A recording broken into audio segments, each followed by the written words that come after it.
My husband left me for his secretary after 15 years of marriage, throwing away our life together for someone half my age. He said I wasn't ambitious enough, that I embarrassed him at company events. 6 months later, I stood on the steps of the county courthouse, outbidding him for the sprawling lakeside mansion he'd always dreamed of owning. The look on his face when he realized I now held the keys to the future he thought I didn't deserve, that moment made every tear worth it.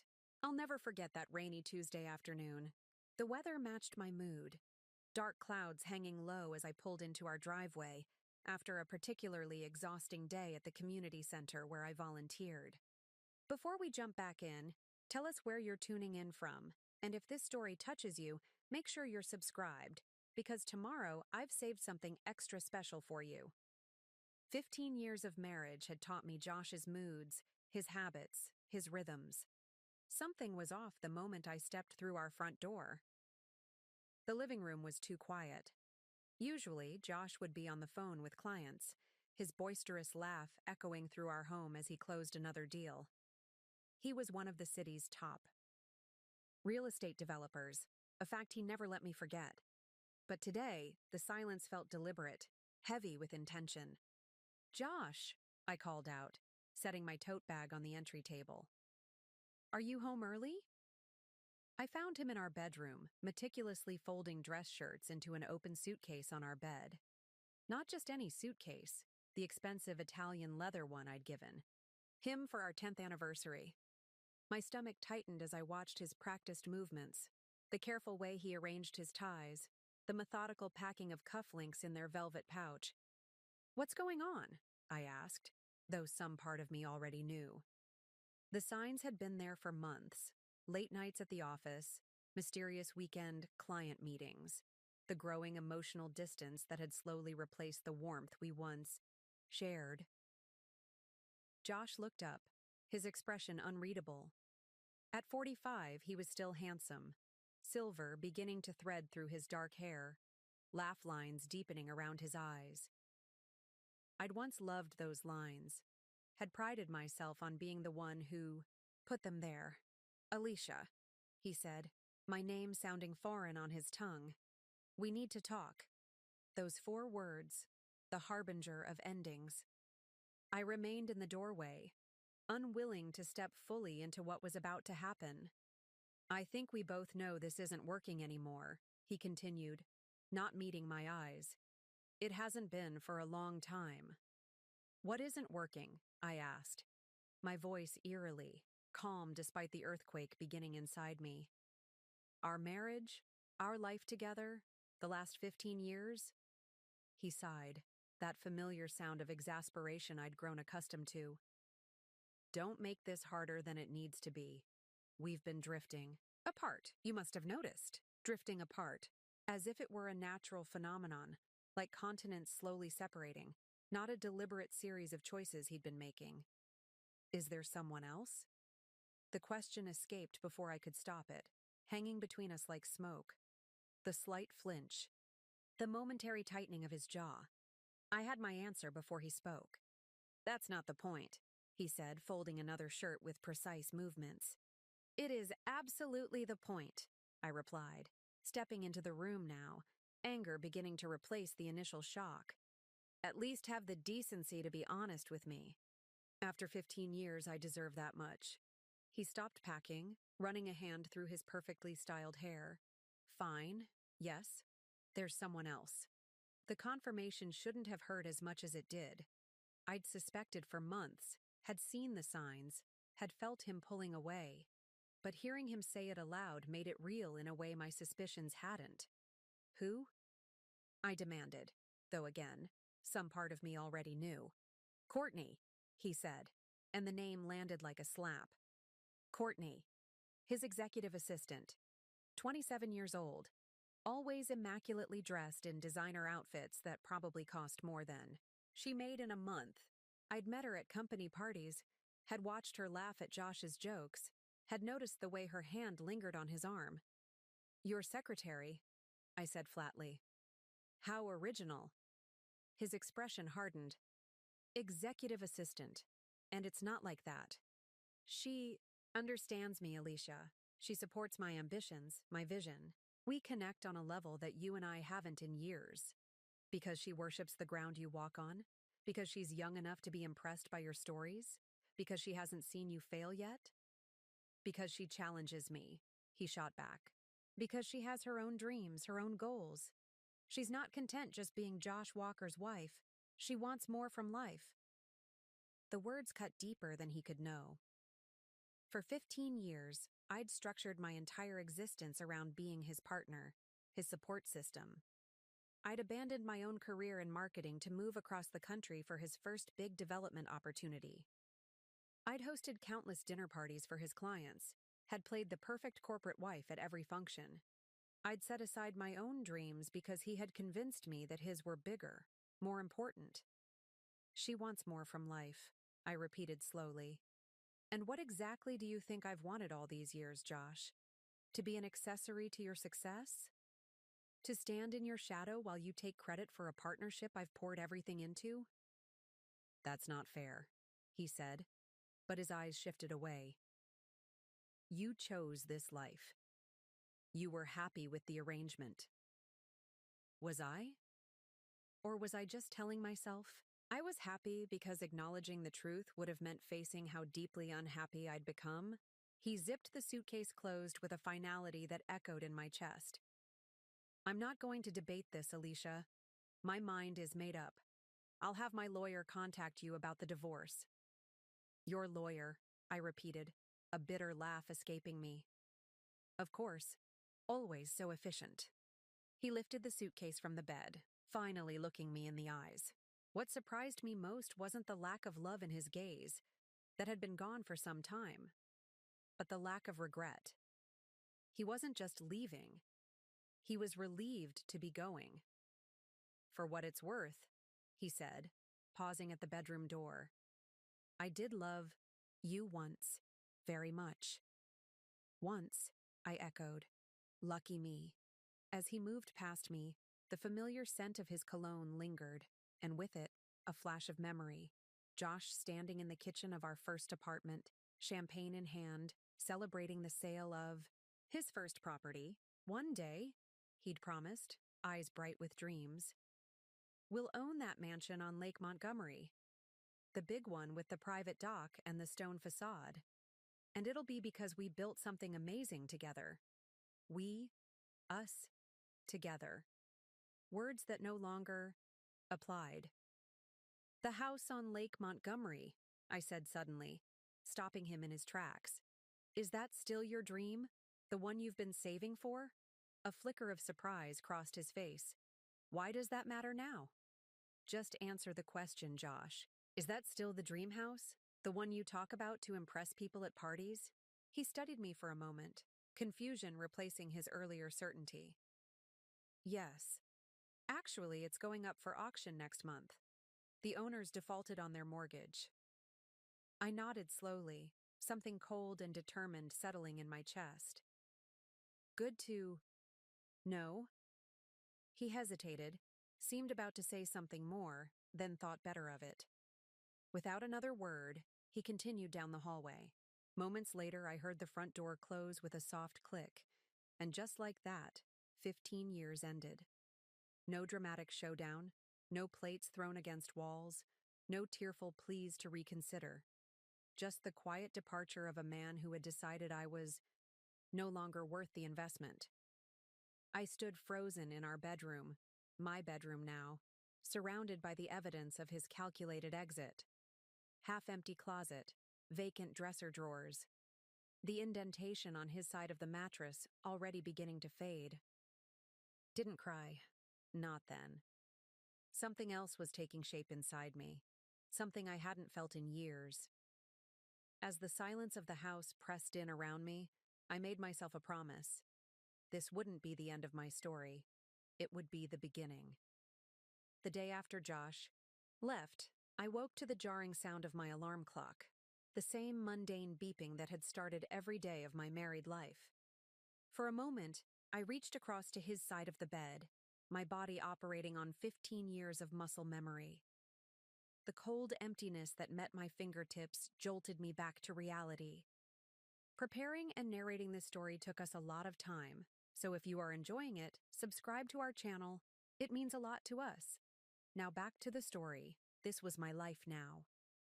This quiet house. This half-empty bed.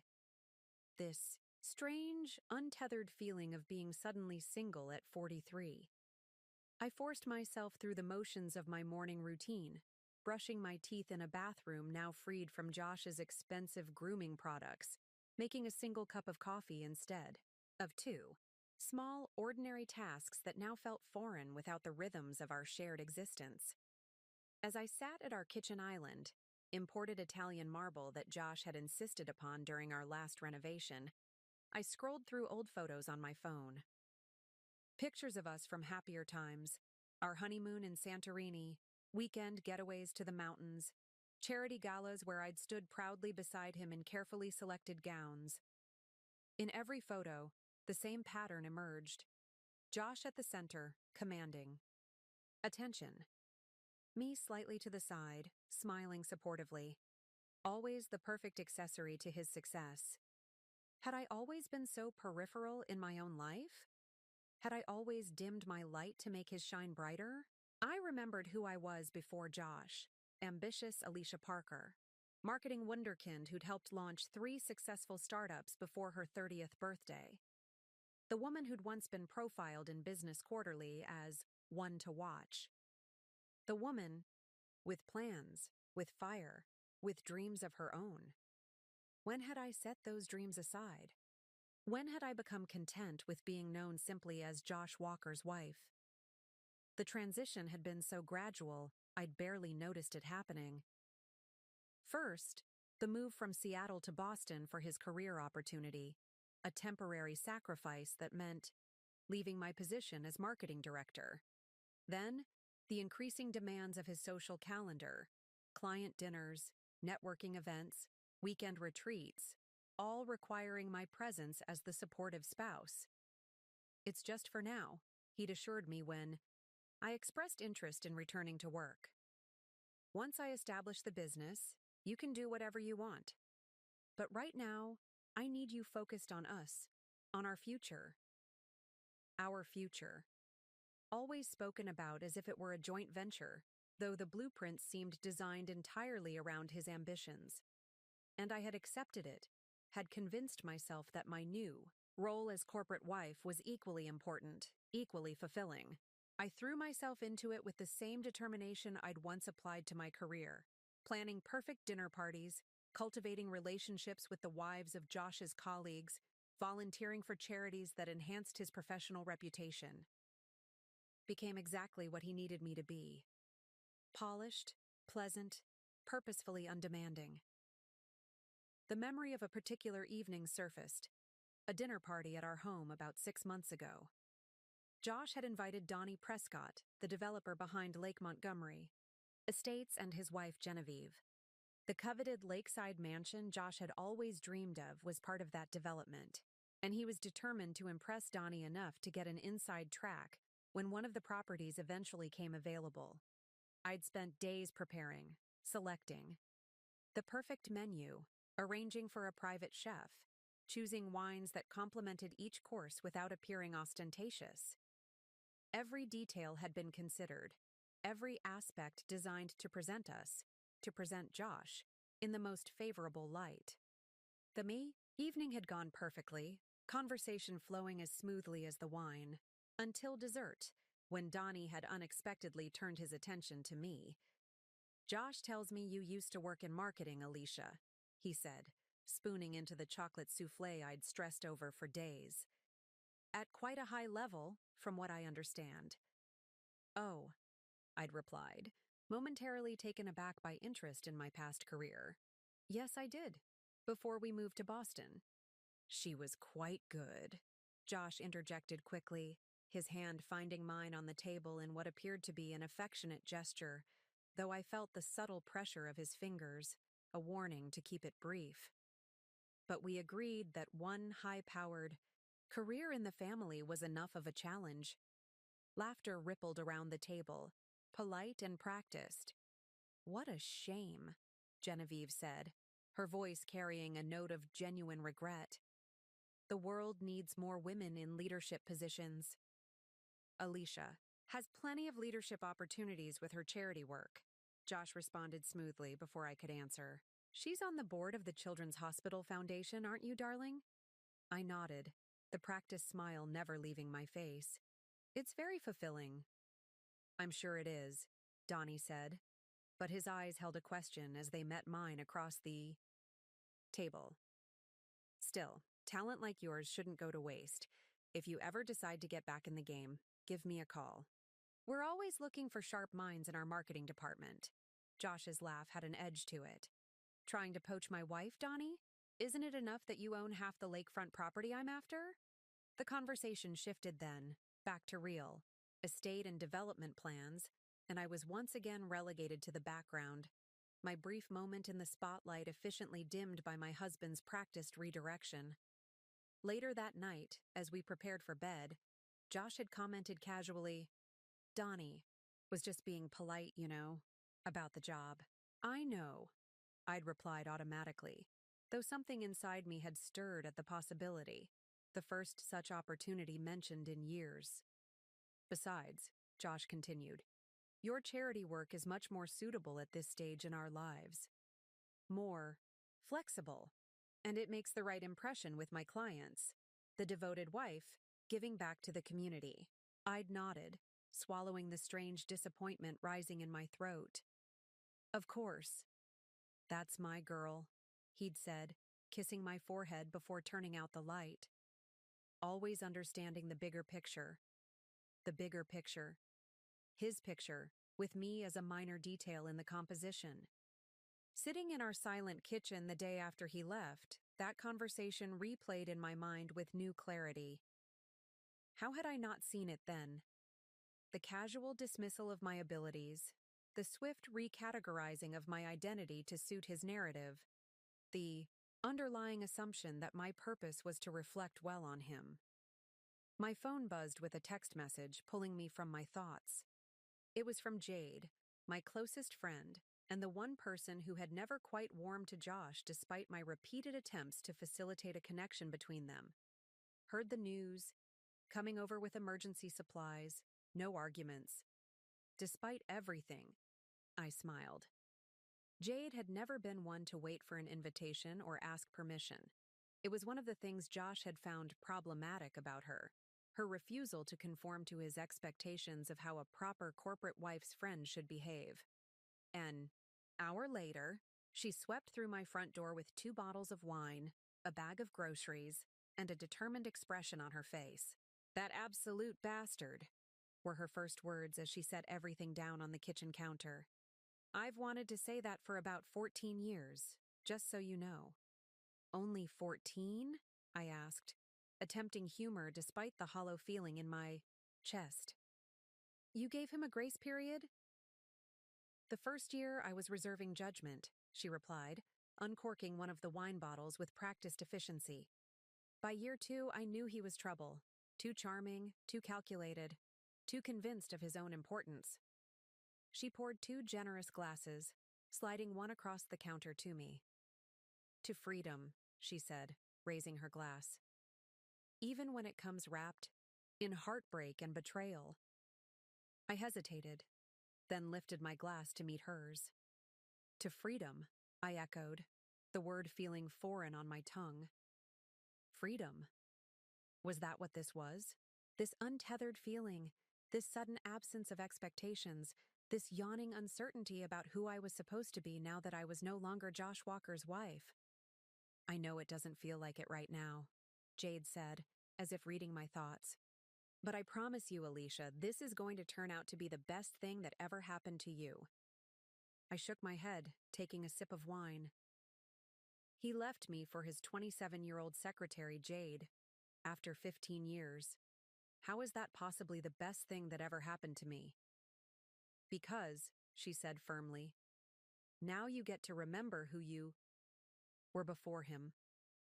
Who you were always meant to be before you got sidetracked by his ambitions and his ego and his endless need to be the center of the universe. I stared into my wine glass, watching the light refract through the deep red liquid. I'm not sure I even remember who that person was. Jade's expression softened. Well, I do. And she was magnificent. Brilliant. Unstoppable. And she's still in there, beneath all the perfect corporate wife conditioning. We just need to wake her up. For the first time since Josh walked out the door, I felt something other than shock and betrayal. A tiny flicker of possibility. A whisper of the woman I used to be, stirring somewhere deep inside.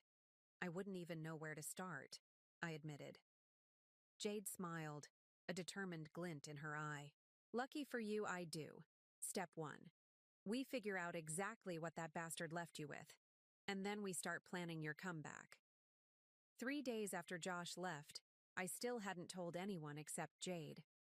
I wasn't ready to face the pity, the whispered conversations, the inevitable questions about what had gone wrong. But life in Boston's close-knit real estate development community made privacy a luxury I couldn't afford for long. I was in line at Westfield's, the upscale grocery store where all of Boston's elite did their shopping, when I first realized how public my humiliation would become. I'd forced myself to leave the house, determined to maintain some semblance of normalcy despite feeling like my world had imploded. Alicia, I thought that was you, came a voice from behind me. I turned to see Vanessa Miller, wife of one of Josh's business associates and a fixture in our social circle. Her smile was too bright, her eyes too inquisitive as they darted to my left hand, still bearing my wedding ring. Vanessa, hello? I replied, summoning the polite smile I'd perfected over years of such encounters. How are you? She asked, her tone conveying that she already knew I was far from fine. I'm well, thank you, I said, the social script so ingrained I could perform it on autopilot. Are you sure? Her voice dropped to a theatrical whisper. I heard about Josh and, well, you know. My stomach tightened. News traveled fast in our circle, but this was lightning speed. I'm sorry? Vanessa's eyes widened with artificial concern. Oh, you don't... She stopped, covering her mouth with manicured fingers. I assumed you knew about Josh and Courtney. I saw them yesterday at La Voile. They seemed quite comfortable together. La Voile. Our favorite restaurant, the place where we'd celebrated our 10th anniversary. I see, I managed, fighting to keep my expression neutral despite the knife twisting in my chest. They're not being very discreet about it, Vanessa continued, seeming to relish her role as bearer of bad news. Everyone's talking. I just assumed you were aware. Everyone's talking. Of course they were. In our social circle, a high-profile separation was prime gossip material, especially one involving a younger woman. Thank you for your concern, I said, my voice steady despite the humiliation burning through me. But Josh and I are handling our private matters privately. Vanessa nodded, not looking remotely convinced. Of course. Well, if you need anything, the insincerity of her offer hung in the air between us. I appreciate that. If you'll excuse me, I said, abandoning my half-filled cart and walking out of the store, dignity intact, but pride shattered.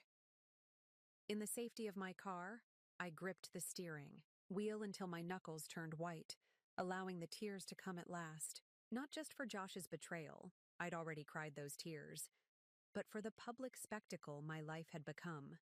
The pitying glances, the whispered conversations that would stop when I entered a room. The knowledge that I was now cast as the discarded wife, the cautionary tale, the object of gossip. When I finally composed myself enough to drive, I didn't go home. Instead, I found myself parking outside Donovan Financial Group, Josh's primary investment partner, and the venue for their annual charity gala, scheduled for that very evening. I'd helped plan this event months ago, had selected the caterer, arranged the floral displays, coordinated with the silent auction donors. It was supposed to be another evening of playing the perfect corporate wife, of bolstering Josh's image and connections. Now the thought of attending, of facing all those people who knew, who were talking, who were watching for my reaction, made my stomach churn. But the alternative, hiding away while Josh paraded Courtney around as if our marriage had meant nothing, was worse.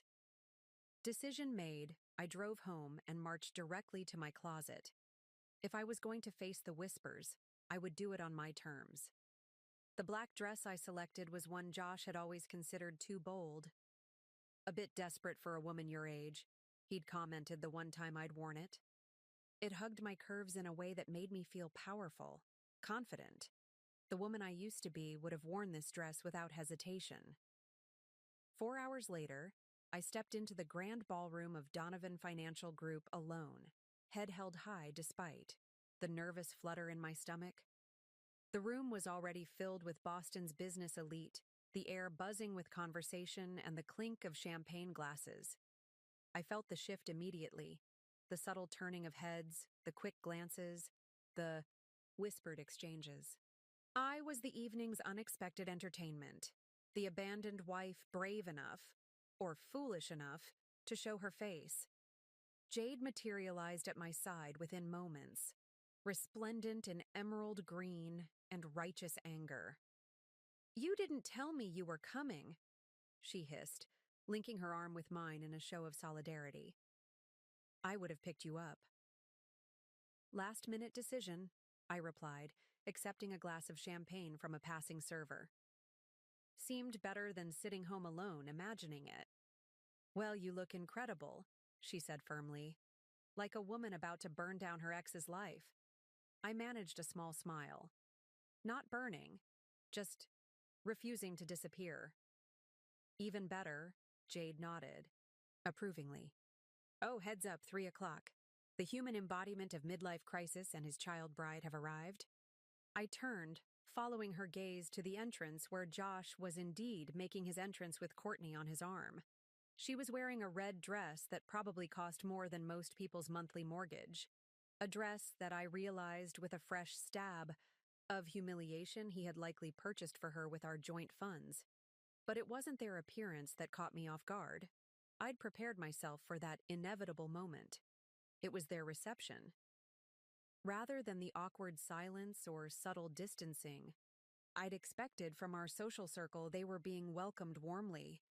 Handshakes for Josh, air kisses for Courtney, business as usual. "People have short memories when there's money involved," Jade muttered, correctly interpreting my expression. "Especially these people." I watched as Matteo Donovan, our host and one of Boston's most influential financiers, greeted Josh with a collegial backslap before turning an appreciative eye to Courtney. The message was clear. In this world, I was replaceable, disposable, just an accessory that had been upgraded for a newer model, Alicia. Nick Reynolds, Josh's longtime business partner, approached with careful courtesy. "It's good to see you here tonight." "Is it?" I asked, my voice sharper than intended. I rather thought I'd be persona non grata at these events going forward. Nick had the grace to look uncomfortable. "You've always been valued in your own right. You know that." "Have I?" I glanced meaningfully across the room where Josh was now introducing Courtney to a group of investors. Funny how quickly 15 years of relationships can be reassigned. "It's not like that," Nick protested weakly. "It's exactly like that," I countered. "But don't worry. I'm not here to make a scene. Just to remind everyone that I haven't evaporated simply because Josh decided I was inconvenient to his narrative." Before Nick could respond, the room's attention was drawn to the small stage where Matteo Donovan was tapping a microphone. "Welcome, everyone, to our annual charity gala," he began, his voice filling the ballroom. "Before we begin tonight's program, I'd like to recognize some of the key people who made this event possible." I sipped my champagne, expecting to be overlooked. Despite my months of work on the event, it wouldn't be the first time my contributions had been attributed to Josh or simply ignored. "First, our major donors and sponsors," Matteo continued, listing off names of companies and individuals. Josh's name received enthusiastic applause. And special thanks to Josh Walker and his team for their work on the auction items. Josh has always had an eye for value, as evidenced by his recent personal acquisitions. A ripple of knowing laughter moved through the crowd. Beside me, Jade inhaled sharply. Did he just make a joke about Josh trading me in? Yes, he did, I said quietly, my cheeks burning with humiliation. Across the room, I saw Josh grin, his arm tightening around Courtney's waist as she giggled. In that moment, something inside me hardened. This wasn't just about Josh leaving me. This was about an entire system that treated women as disposable, that rewarded men for discarding their aging wives, that turned a decade and a half of my life into a punchline. I need some air, I murmured to Jade, setting down my glass and moving toward the terrace doors. Outside, the cool night air was a balm against my flushed skin. I gripped the stone balustrade, breathing deeply, fighting back tears that were as much anger as hurt. Mrs. Walker? A deep voice interrupted my thoughts. Or is it Ms. Parker now? I'm not sure of the protocol. I turned to find Donnie Prescott, the Lake Montgomery developer, watching me with a concerned expression. Neither am I admitted, straightening my shoulders. But Alicia is fine. He nodded, moving to stand beside me at the railing. That was a cheap shot in there, uncalled for. I appreciated that he didn't pretend not to know what had upset me. Apparently, I'm the punchline of the season. Not to everyone, he said firmly. Some of us remember who did the actual work all these years while Josh took the credit. I glanced at him, surprised. What do you mean? Donnie laughed softly. You think we didn't notice? The connections you cultivated, the relationships you maintained, the subtle course corrections whenever Josh was about to put his foot in his mouth. You were the secret weapon, Alicia, the emotional intelligence behind his success. His words washed over me like a revelation. All these years, I'd assumed my contributions went unnoticed, unvalued by anyone except Josh, and even his. Appreciation had been conditional, utilitarian. He never saw it that way, I said quietly. His loss, Donnie replied simply. By the way, I meant what I said at dinner that night, about there being a place for you in our marketing department. The offer still stands. I started to automatically decline, the reflex of a woman trained to minimize her own ambitions, but stopped myself. Why shouldn't I consider it? What was holding me back now? I might be interested in discussing that, I said slowly. Donnie smiled, reaching into his jacket pocket and producing a business card. Call my office Monday. We'll set something up. As he walked away, I turned the card over in my fingers, feeling the weight of possibility it represented. For the first time since Josh left, I felt something other than humiliation and grief. I felt the stirring of purpose, the first inklings of a plan. Donnie Prescott's business card sat on my kitchen counter for 3 days. I'd walk past it, pick it up, set it down again, my mind a battlefield of competing voices. You're not ready. You've been out of the industry too long. Who do you think you are? What if you fail? The loudest voice, the one that sounded suspiciously, like Josh, kept repeating, You're 43. Starting over is for younger women, women like Courtney. I sat at the counter on the 4th morning, coffee growing cold between my palms, staring at that embossed rectangle of possibility. My phone buzzed with an incoming call, Josh's lawyer, the 3rd call this week. I let it go to voicemail, already, knowing the message, papers ready to sign, settlement terms to discuss, the business-like dismantling of 15 years. Outside, rain streaked the windows in rivulets that matched my internal state, blurry, directionless, caught between earth and sky. The house felt too big now, too empty without the force of Josh's personality filling every corner. Or maybe it was that I'd made myself too small, compressing my own needs and desires until they barely registered. The doorbell rang, startling me from my thoughts. Jade stood on the porch, raincoat glistening with droplets, determination written across her face. "Intervention time," she announced, brushing past me into the foyer. "You're not answering my texts, you haven't been returning calls, and from the looks of it," she gestured to my pajamas, worn for the second day straight, "you're in full retreat mode." "I'm processing," I corrected her, following her into the kitchen where she immediately began brewing fresh coffee. "Processing is healthy. Hiding is not." She spotted Donnie's card on the counter and picked it up. "You haven't called him." It wasn't a question. "I'm not ready." "Bull," Jade said flatly, turning to face me. "You're scared.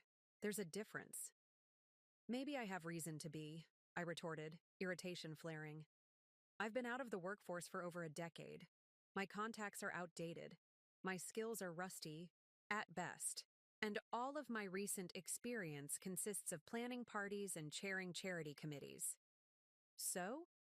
That's all project management and relationship building. Valuable skills in any context." She handed me a fresh mug of coffee. "The real issue isn't your qualifications, Alicia. It's that you've spent so long being defined as Josh's wife that you don't know who you are without that label." Her words hit with the precision of a surgeon's scalpel, cutting straight to the heart of my hesitation. For 15 years, every decision I'd made, every relationship I'd cultivated, every aspect of my public persona had been in service to Josh's career and our shared social standing. Who was I without that framework? What remained of Alicia Parker beneath years of carefully constructed Mrs. Walker? "I saw them yesterday," I said quietly, changing the subject. "Josh and Courtney. They were looking at apartments in the Seaport District." Jade's expression softened. "And? And they looked happy." I swallowed against the unexpected tightness in my throat. "Like we used to be, in the beginning. Before everything became about his career, his ambition, his image." "You mean before he systematically dismantled your confidence and independence?" Jade's bluntness was both painful and necessary. "Before he convinced you that his dreams were the only ones that mattered?" "It wasn't like that," I protested weakly. "Not at first. He was supportive of my career initially. He used to brag about how brilliant I was." "Until your brilliance threatened to outshine him," Jade countered. "Then, suddenly it made more sense for you to focus on being the corporate wife." She wasn't wrong. I remembered the subtle shift, the way Josh's pride in my accomplishments had gradually transformed into something else. Gentle suggestions that my work hours were putting strain on our relationship.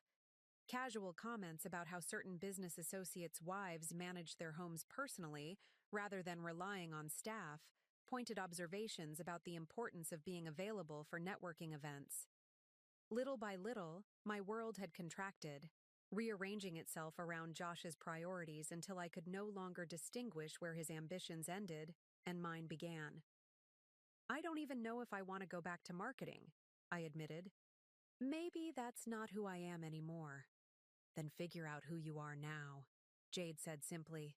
"But do it actively, not hiding in this mausoleum to your marriage."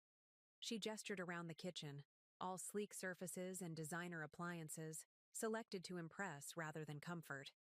This house, these things, they were chosen to reflect Josh's taste, Josh's success, Josh's image. None of it is really you, Alicia. I glanced around, seeing our home through new eyes. The austere modern furniture I'd never found comfortable. The minimalist color palette I'd secretly found depressing. The absence of anything truly personal, no family photos, no mementos, nothing that couldn't fit into Josh's carefully curated aesthetic. "You're right," I said slowly. "None of this is me. I'm not even sure I know what me looks like anymore." "Then that's where we start," Jade declared, pulling out a chair and sitting across from me, her expression serious. "Before you decide about Donnie's job offer or anything else, you need to reconnect with yourself. The real Alicia, not Josh Walker's carefully constructed wife." And how exactly do I do that? I asked, a hint of desperation creeping into my voice. By remembering who you were before him. The woman with opinions and passions and plans that had nothing to do with being someone's perfect accessory. Jade reached across the counter and took my hand. She's still in there, Alicia.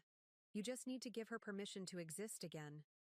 That afternoon, after Jade left, I found myself standing in our shared home office, or rather, what had once been my office before it gradually transformed into Josh's space. I ran my fingers over the sleek desk where I'd once drafted marketing campaigns, the bookshelves that had once held my professional references now filled with Josh's business books and industry awards. In the back of the closet, I found a box, labeled Alicia Pre-Boston. Inside were relics of my former life, framed certificates of achievement, portfolio samples from campaigns I'd led, a copy of Business Quarterly with my interview. I lifted out the magazine, its pages slightly yellowed. With age, my younger self stared back at me, confident and ambitious, unaware that within a year she would walk away from everything she'd built. Marketing is about telling compelling stories, I'd been quoted as saying, about understanding what people truly want, even when they don't consciously know it themselves. I'd been good at reading people, at crafting narratives that resonated, at building strategies that transformed perception into reality. Those skills hadn't disappeared. They'd simply been redirected toward enhancing Josh's image rather than building my own. What would happen if I reclaimed that expertise for myself? If I stopped using my emotional intelligence to smooth Josh's path and started applying it to my own journey? The thought was simultaneously terrifying and exhilarating. I spent the rest of the day excavating pieces of my former self from storage bins and forgotten drawers. Old journals, photography from a hobby I'd abandoned when Josh commented that it took too much time away from our social obligations. A half-finished business plan for a boutique marketing agency specializing in female-founded startups. A dream I'd set aside when we moved to Boston. Each recovered artifact felt like reconnecting with a long-lost friend. By evening, these pieces of my past were spread across the living room floor, a physical map of the woman I'd once been, the woman I might become again. My phone rang, Josh's number, not his lawyer's this time. I stared at the screen, heart pounding with an emotion I couldn't immediately identify. Hello? I answered, my voice steadier than I expected. Alicia. Josh's familiar voice, the one that had narrated my life for 15 years. We need to talk about the settlement. No greeting. No inquiry about my well-being. Just business as if our marriage had been nothing more than a merger now requiring dissolution. I'm busy right now, I replied, surprising myself with the ease of the refusal. Your lawyer has been calling. I'll deal with him directly. This would be simpler if we could discuss it ourselves, Josh pressed. There's no need to make this contentious. I'm not being contentious. I'm being direct. I ran my fingers over the cover of my old business plan. Unless you have something personal to discuss, I prefer to handle this through proper channels. Pause then. Are you okay? You sound different. I almost laughed. Different. Yes, I supposed I did. I'm fine, Josh. Better than fine, actually. I'm remembering something important. What's that? He sounded genuinely curious, perhaps even concerned. Who I was before I became Mrs. Walker. I said it simply, without accusation or bitterness. Just a statement of fact. Another pause. Longer this time. I never asked you to stop being yourself, Alicia. This time I did laugh, a soft exhalation of disbelief.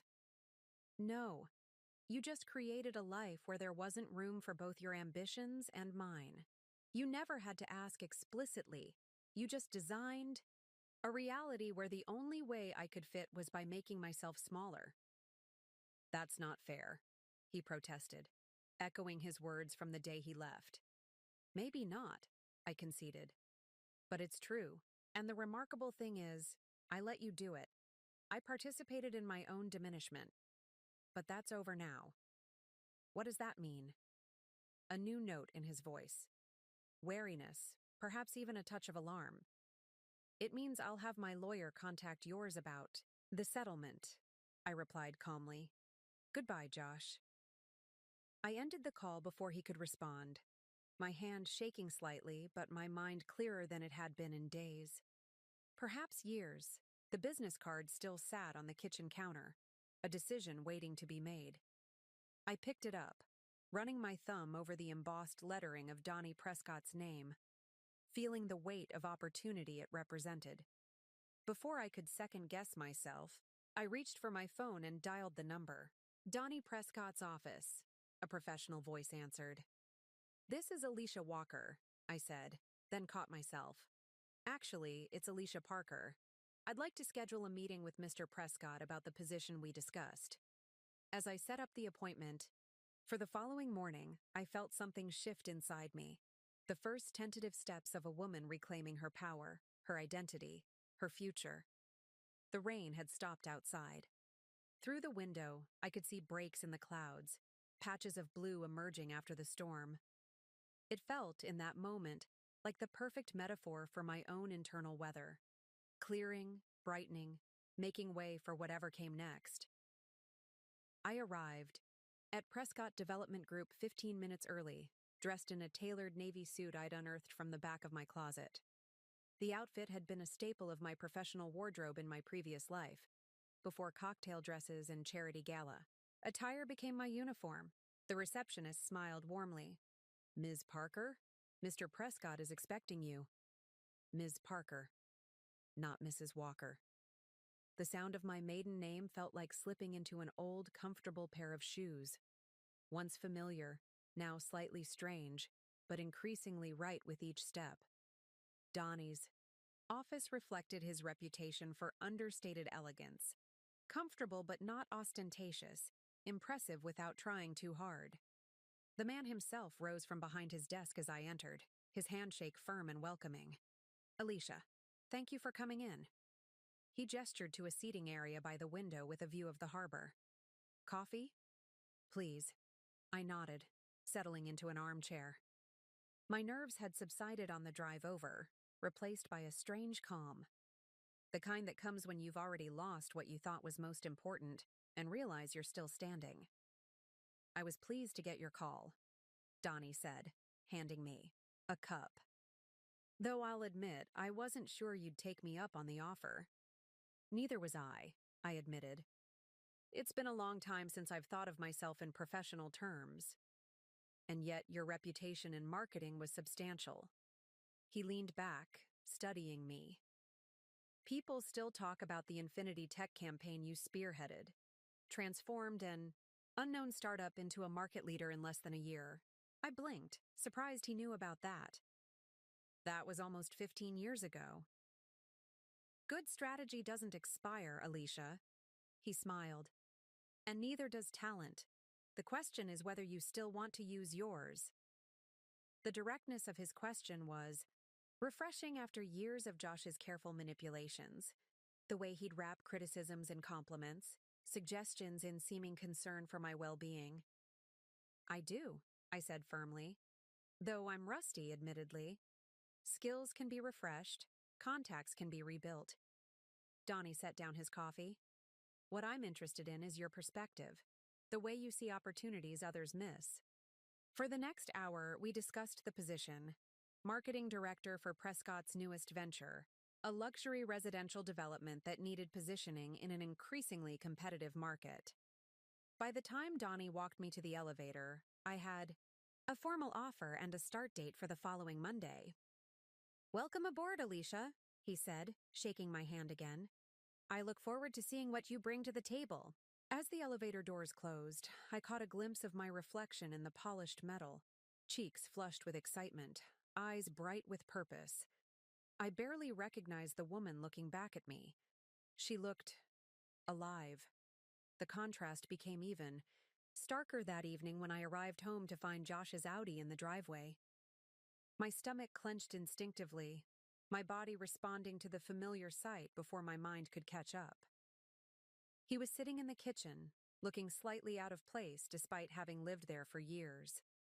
The sight of him, the familiar slope, of his shoulders, the way his hair fell across his forehead, sent a complicated wave of emotions through me.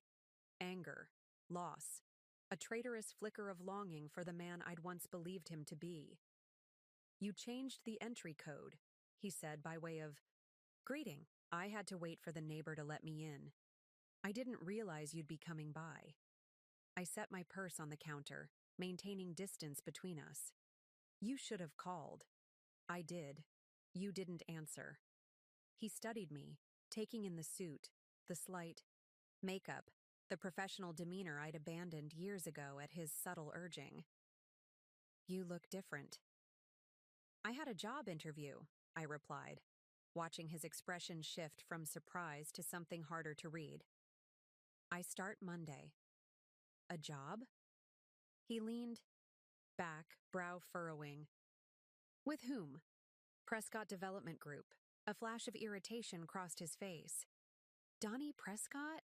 Seriously, Alicia? Is there a problem with that?" I kept my voice level, though my pulse had quickened. "He's a direct competitor to half my clients," Josh replied, as if this should be obvious. "It puts me in an awkward position." "Your position is no longer my primary concern," I reminded him gently. "We're getting divorced, remember?" He had the grace to look momentarily abashed, but pressed on. "Even so, there are certain professional courtesies, loyalties built over years." "Your loyalties, Josh, not mine."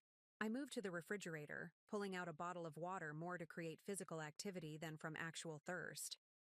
"Besides, you didn't seem concerned about professional courtesy when you began sleeping with your assistant." He flinched. "That's different." "Is it? You made choices prioritizing your happiness without considering how they affected me. I'm doing the same." Josh ran a hand through his hair, a gesture so familiar it made my chest ache despite everything. "I didn't come here to argue." "Why did you come?" I asked, genuinely curious. "To collect some things. And to give you this." He slid a folder across the counter toward me. "The settlement proposal from my lawyer." I left the folder where it sat. "I told you, I'll have my lawyer review any proposals." "You haven't even hired a lawyer yet," he pointed out, frustration edging into his voice. "You're dragging this out unnecessarily." "Because I'm not adhering to your timeline?" I raised an eyebrow. "I've been a bit preoccupied with rebuilding the life you demolished, Josh." "I didn't demolish anything," he protested. "Marriages end. People move on. It happens every day." "Yes, they do. But most people don't discard 15 years like yesterday's newspaper." He sighed, pinching the bridge of his nose in the way he did when he felt misunderstood. A gesture I'd once found endearing, but now recognized as a tactic, a subtle shifting of blame. "This is exactly why I wanted to handle this directly." "You're making it emotional." "It is emotional," I countered. "Or it should be. For 15 years, I shaped my entire existence around supporting your dreams, your goals, your image. I gave up my career, my independence, my sense of self.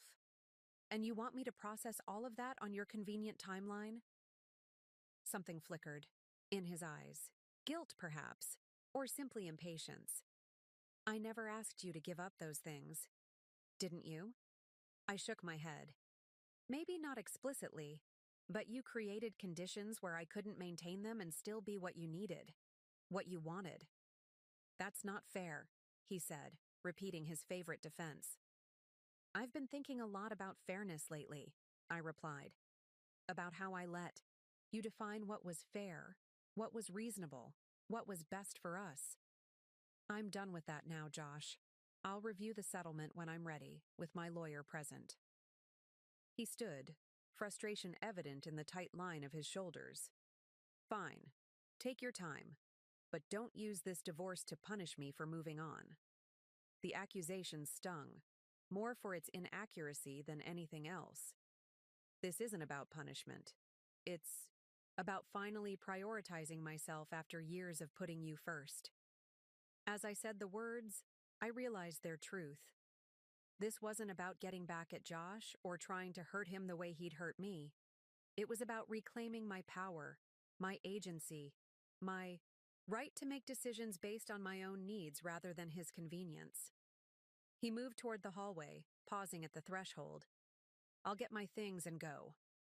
I nodded, not trusting myself to speak further. The sounds of him moving through the house, opening drawers, collecting items from the bathroom, created a strange dissonance. This man who had occupied the center of my universe for 15 years was now just a visitor, gathering the remnants of his presence before disappearing again. When he returned, arms full of clothing and toiletries, his expression had softened slightly. "For what it's worth, I think it's good you're going back to work. You were always talented." The compliment, likely meant as a peace offering, landed like a backhanded slap.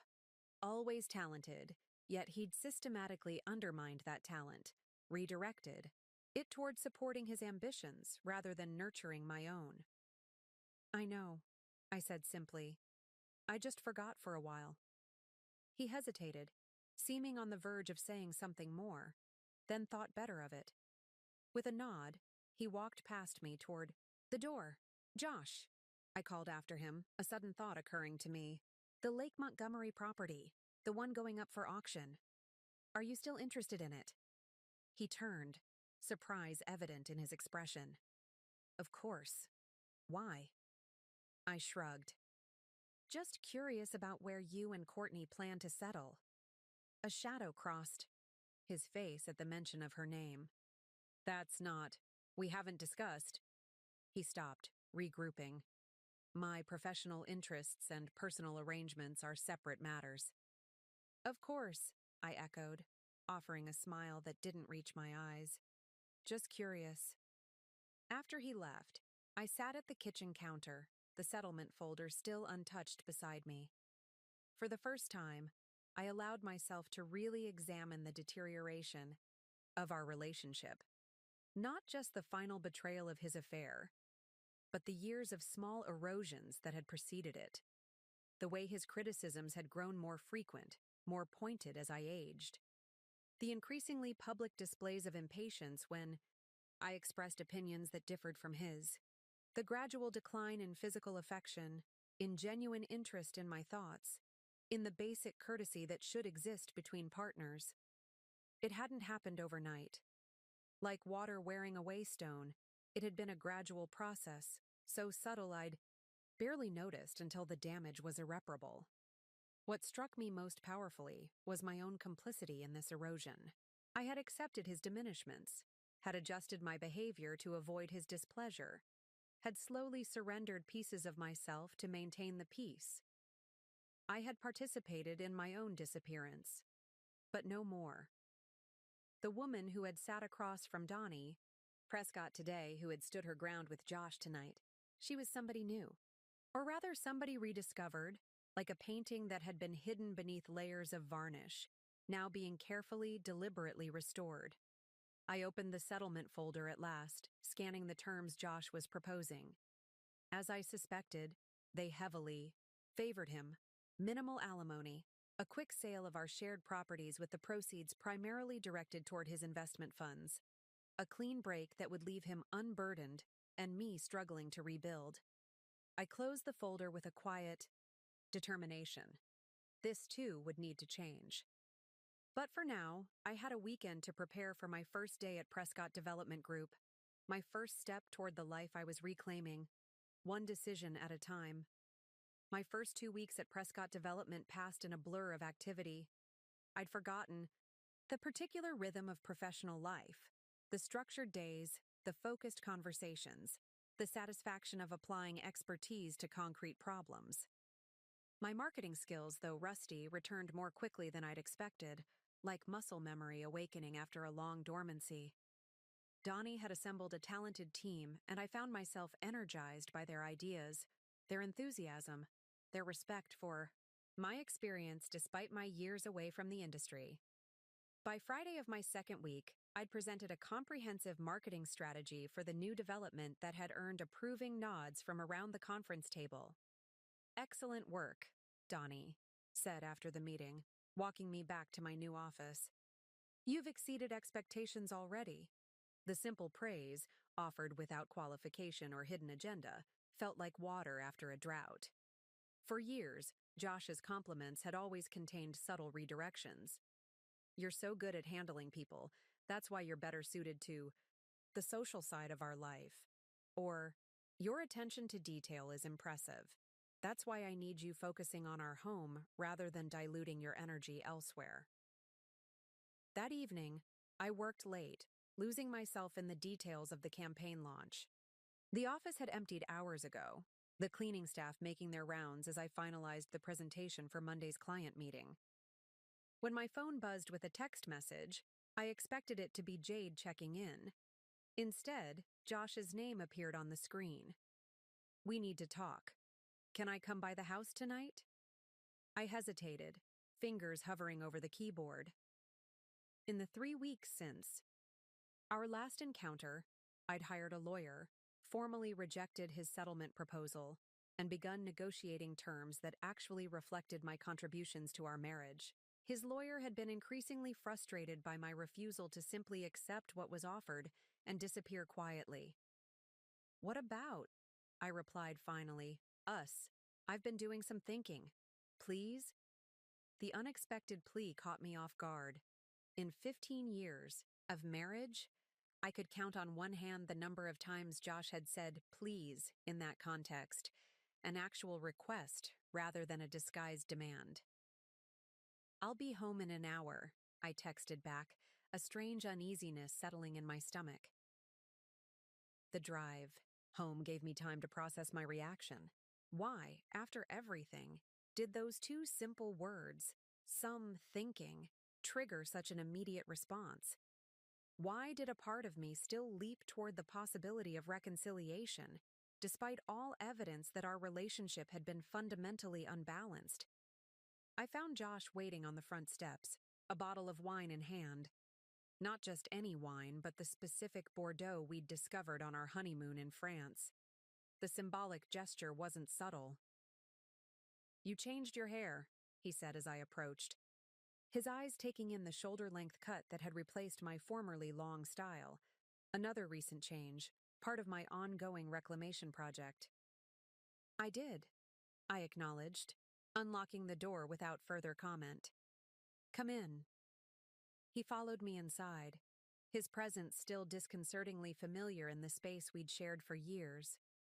In the kitchen, he opened the wine while I retrieved glasses, the domestic choreography still ingrained despite our separation.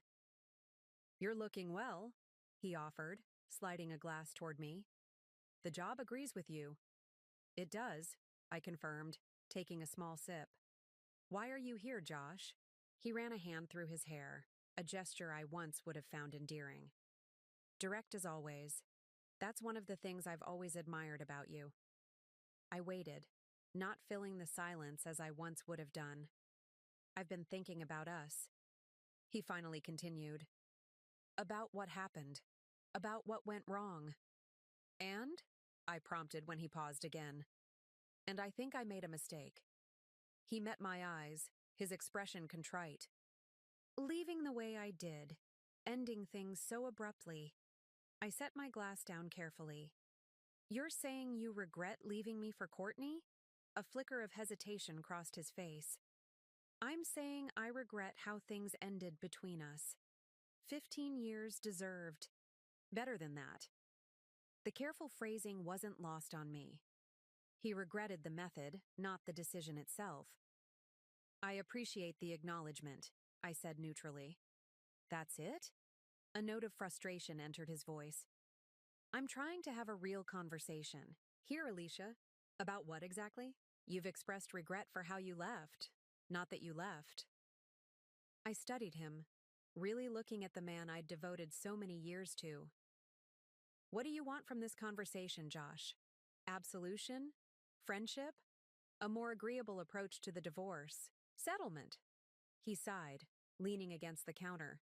Maybe all of those things. Is that so wrong? We were important to each other for a long time.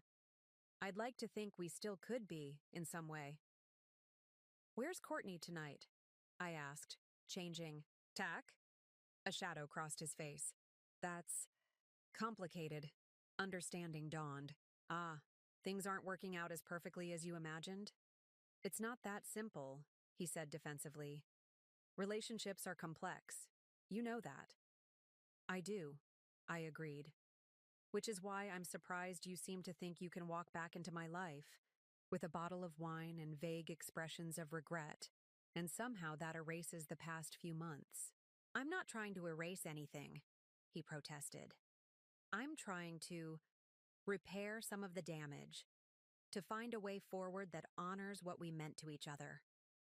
I considered his words, turning them over like stones in my hand, examining them from different angles. 6 weeks ago, this overture might have broken me, might have kindled desperate hope. Now I could see it clearly for what it was. The problem is, I said finally, you're still approaching this from the perspective of what you want. What would make things easier for you? What would alleviate your guilt or discomfort? That's not fair, he began, falling back on his standard defense. Let me finish, I interrupted, surprising us both with my firmness. You're not here because you've had some profound realization about how you treated me, or because you genuinely want to make amends. You're here because something in your new perfect life isn't working out as planned, and you've decided that maybe the old arrangement wasn't so bad after all. His flinch told me I'd hit the mark.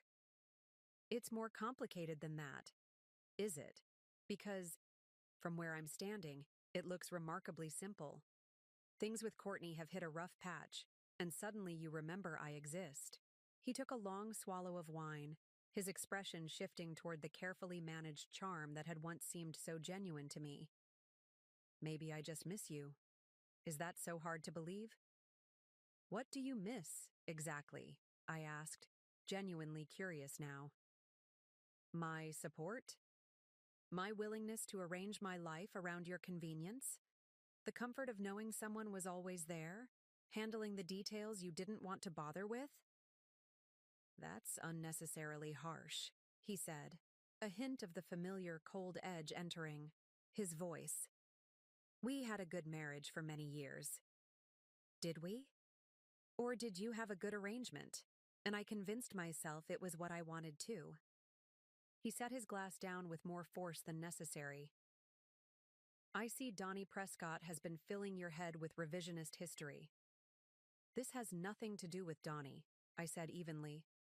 This is about me finally seeing our marriage clearly, without the filter of trying to make it work at any cost.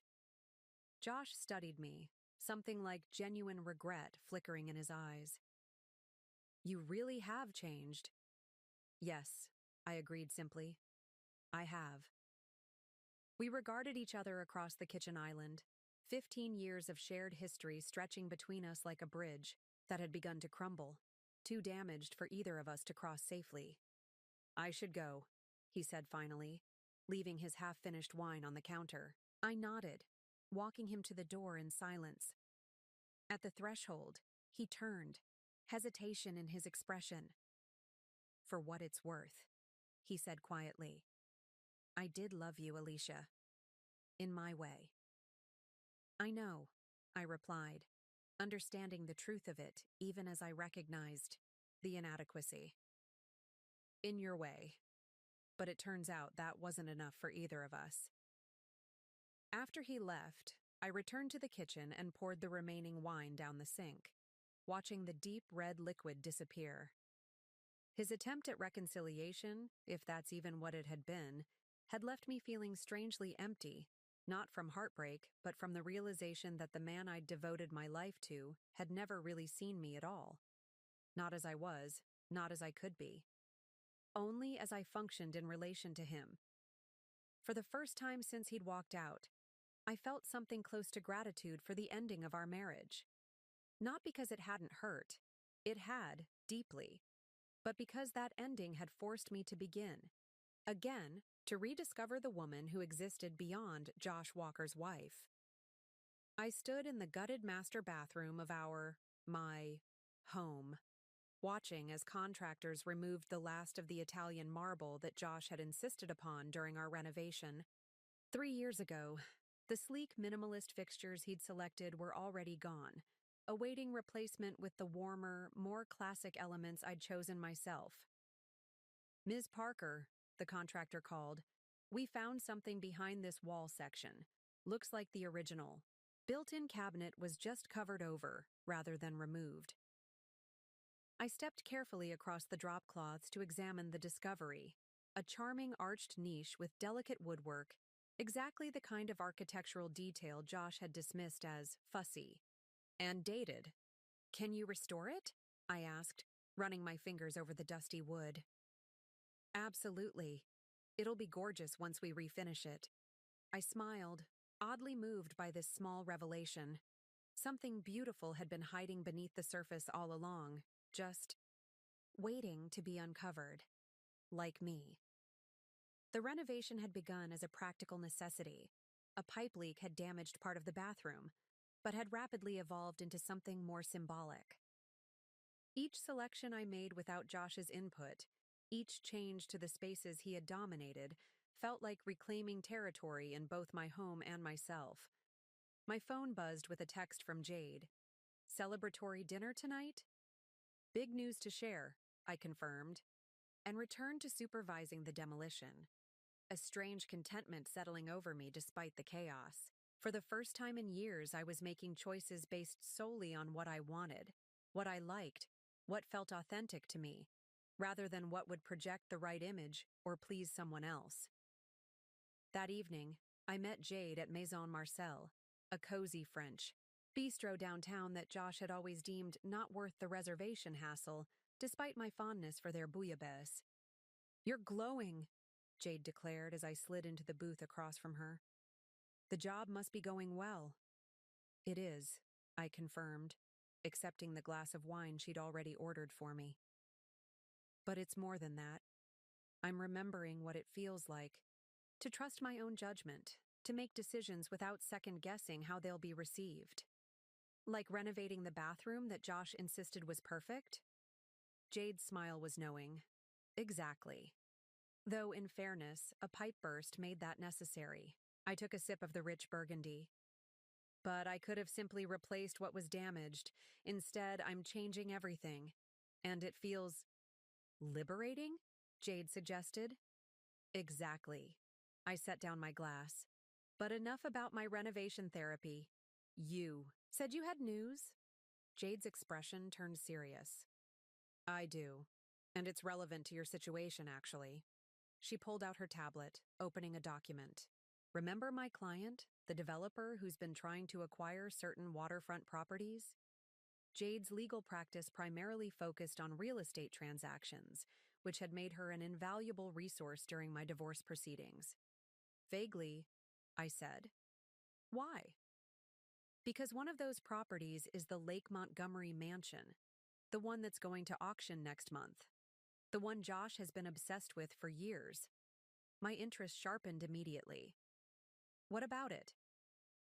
"The auction details have been finalized." She slid the tablet across to me, displaying the formal notice. "Minimum bid is set much lower than expected because of the foreclosure circumstances. There's going to be a feeding frenzy." I scanned the document, a plan beginning to form in my mind. "Is Josh aware of this?" "Oh, yes," Jade confirmed with a sly smile. "My client had a meeting with his investment group yesterday. Josh is apparently pulling together a consortium to make a bid. He's been telling everyone it's a sure thing." I handed the tablet back, my pulse quickening with something that felt like possibility. "Tell me more about this property."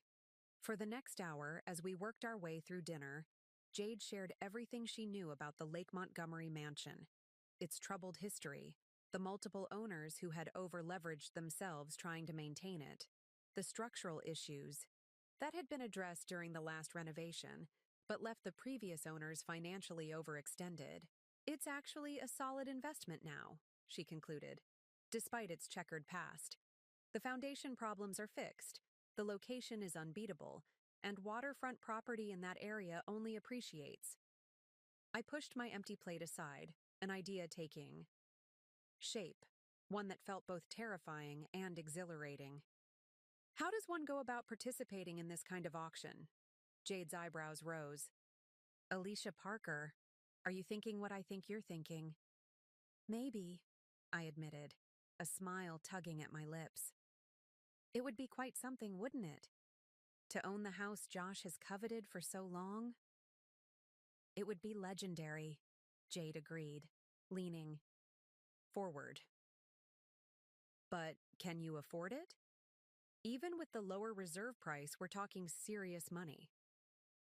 It was a fair question. The divorce proceedings were still ongoing, our assets not yet fully disentangled. But there was one resource Josh didn't know about, had never bothered to inquire about, that might make this possible. My grandmother left me a trust, I said slowly. It's been managed by her financial advisor all these years, growing quietly in the background. I've never touched it. Josh doesn't know about it? I shook my head. He knew I inherited something, but he was dismissive, called it pocket change compared to what he was building, so I never corrected his assumption. The truth is, my grandmother was quite shrewd with her investments. The trust is substantial. Jade's eyes widened. How substantial are we talking? I named a figure that made her whistle softly. And all this time, she began. All this time, I had the means to be independent, I finished for her. I just didn't believe I should be.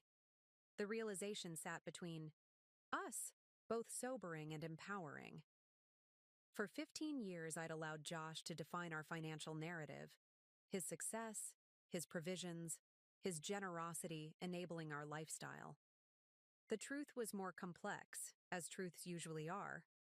So, Jade said after a moment, are we really doing this?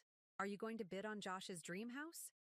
I took a careful sip of wine, weighing the question. Was this about revenge? About proving something to Josh? Or was it about proving something to myself? I'm not sure yet, I answered honestly. But I want to understand the process, to know what would be involved, whether it's even possible.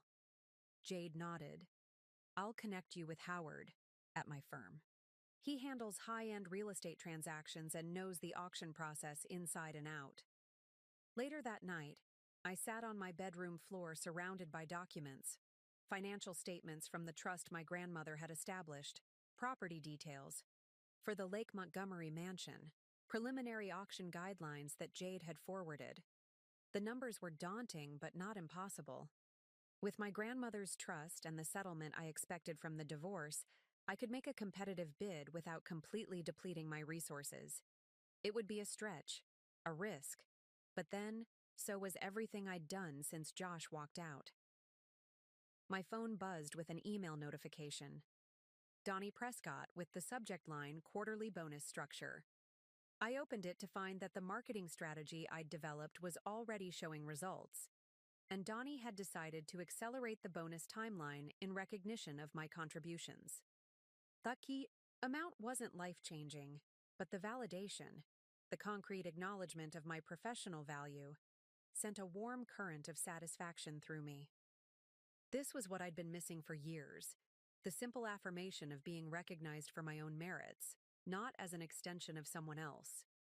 I gathered the papers into a neat stack, my decision crystallizing. Tomorrow I would meet with Howard to discuss the auction process in detail.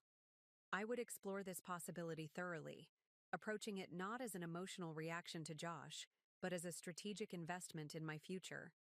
Whether I ultimately bid on the house or not, the simple act of considering it, of recognizing that I had the capability, the resources, the right to pursue something so ambitious, felt like another step in reclaiming myself from the shadows of my marriage. As I prepared for bed, I caught sight of my reflection in the bathroom mirror, surrounded by the construction dust and exposed framework of the renovation. Like this space, I too was in transition, removing what no longer served me, uncovering original features that had been hidden away, creating something that reflected my true aesthetic rather than someone else's vision. For the first time in longer than I could remember, I looked forward to the unfinished state of things, to the process of becoming rather than the pressure of having arrived. The woman looking back at me from the mirror wasn't perfectly put together, wasn't the polished corporate wife I'd been for so long. She was authentic, emerging, real, and I liked her immensely. The conference room at Howard Bennett's law office overlooked Boston Harbor, the morning sun glinting off the water as sailboats navigated the gentle waves. I sat across from Howard, a distinguished man in his 60s with shrewd eyes and a reputation for handling the most complex real estate transactions in the city. "Ms. Parker," he began, closing the folder containing the documents I'd provided, "your financial position is stronger than I initially anticipated. The Lake Montgomery property is certainly within your reach, particularly given the reduced reserve price at auction." "But?" I prompted, sensing his hesitation. "But auctions are unpredictable. If multiple interested parties get involved in a bidding war, the price could escalate well beyond market value." He leaned back in his chair. "Including, I understand, your soon-to-be ex-husband's investment consortium." "That's correct," I confirmed. Howard studied me, curiosity evident in his expression. "May I ask why this particular property? Boston has no shortage of exceptional real estate opportunities." It was a fair question, one I'd been asking myself repeatedly over the past week. Was I really considering spending millions on a property just to thwart Josh's plans? Was this about revenge, or was there something more substantive driving my interest? "It's complicated," I admitted. "Yes, there's a certain poetic justice in acquiring something my husband has coveted for years. But beyond that, the property itself is exceptional. Waterfront access in that area of Lake Montgomery is increasingly rare. The recent renovations have addressed the structural issues that plagued previous owners. And frankly, I've always loved that house. Josh may have been the one who talked about it constantly, but I was the one who appreciated its architectural integrity, its history, its potential." Howard nodded, seemingly satisfied with my answer. "Good. Because while I appreciate the emotional satisfaction of outbidding your ex-husband, I wouldn't advise making a multi-million-dollar purchase solely for that purpose." "Understood," I said, appreciating his directness. "So what's our next step?" For the next hour, Howard walked me through the auction process in meticulous detail. The registration requirements, the financial pre-qualification, the bidding procedures, and the immediate payment expectations if I were to win. "I'd recommend conducting a full inspection before the auction," he advised as our meeting concluded. "Even though it's being sold as is, you should know exactly what you're getting into." As I left Howard's office, a strange calm had settled over me. I was about to commit to something that would have been unthinkable just months ago. Not just the financial scale of the potential purchase, but the audacity of it. The willingness to stand directly in opposition to Josh's desires, to assert my own ambitions without apology. Back at work, I found it difficult to focus on the marketing materials I was supposed to be reviewing. My mind kept returning to the Lake Montgomery mansion, to the bold step I was contemplating. Was I ready for such a declaration of independence? For the inevitable confrontation it would provoke? A knock at my office door interrupted my thoughts. Donnie stood in the doorway, his expression uncharacteristically serious. "Got a minute?" he asked, closing the door behind him before I could respond. "Of course," I said, setting aside the marketing drafts. "What's up?" Donnie settled into the chair, across from my desk, his usual easy confidence tempered by what looked like concern. "I just got off the phone with Tyler Maddox." The name triggered an immediate reaction. Tyler was one of Josh's closest business associates, a developer who frequently partnered with him on major projects. "And?" I prompted, trying to keep my expression neutral. And he mentioned rather pointedly that your involvement with our Lakeview Heights project might constitute a conflict of interest, given your marriage to Josh. I felt a flicker of irritation. My pending divorce, you mean? That's what I told him, Donnie nodded. But I thought you should know they're watching, and apparently not pleased about your presence here. I see. I leaned back, processing this information. Is this going to be a problem for you? For the company? Donnie's laugh had an edge to it. Please. Tyler Maddox trying to throw his weight around doesn't concern me. I didn't hire you as a favor or to make a point. I hired you because you're the best person for the job. He paused, studying me. But I did want you to be aware that your ex is perhaps not taking your professional re-emergence as gracefully as he might. No, I agreed. That doesn't surprise me. There's something else, Donnie continued, a hint of reluctance in his voice. Tyler mentioned they're finalizing their consortium for the Lake Montgomery auction. Apparently, Josh has been telling potential investors it's practically a done deal. I felt a strange flutter in my chest, something between anxiety and anticipation. Is it? Not even close, Donnie shook his head. The property has garnered significant interest from multiple parties. It's going to be competitive. Including, potentially, from me. Though I hadn't shared those plans with Donnie or anyone else at the firm. The auction was still personal, still something I was exploring rather than fully committed to. Thanks for the heads up, I said, offering. A smile I hoped conveyed gratitude without revealing too much. After Donnie left, I sat at my desk, turning over this new information. Josh was moving ahead with his plans for the Lake Montgomery property, confident in his success, unaware of my interest. Meanwhile, he was already attempting to undermine my professional position, using his connections to suggest my employment constituted some sort of conflict. The pattern was so familiar, Josh creating a narrative that served his interests, expecting the world to align with his vision, leveraging his relationships to clear obstacles from his path, including, when necessary, me. But I wasn't an obstacle to be cleared anymore. I wasn't a supporting character in his story. I was writing my own narrative now, making my own choices, pursuing my own ambitions.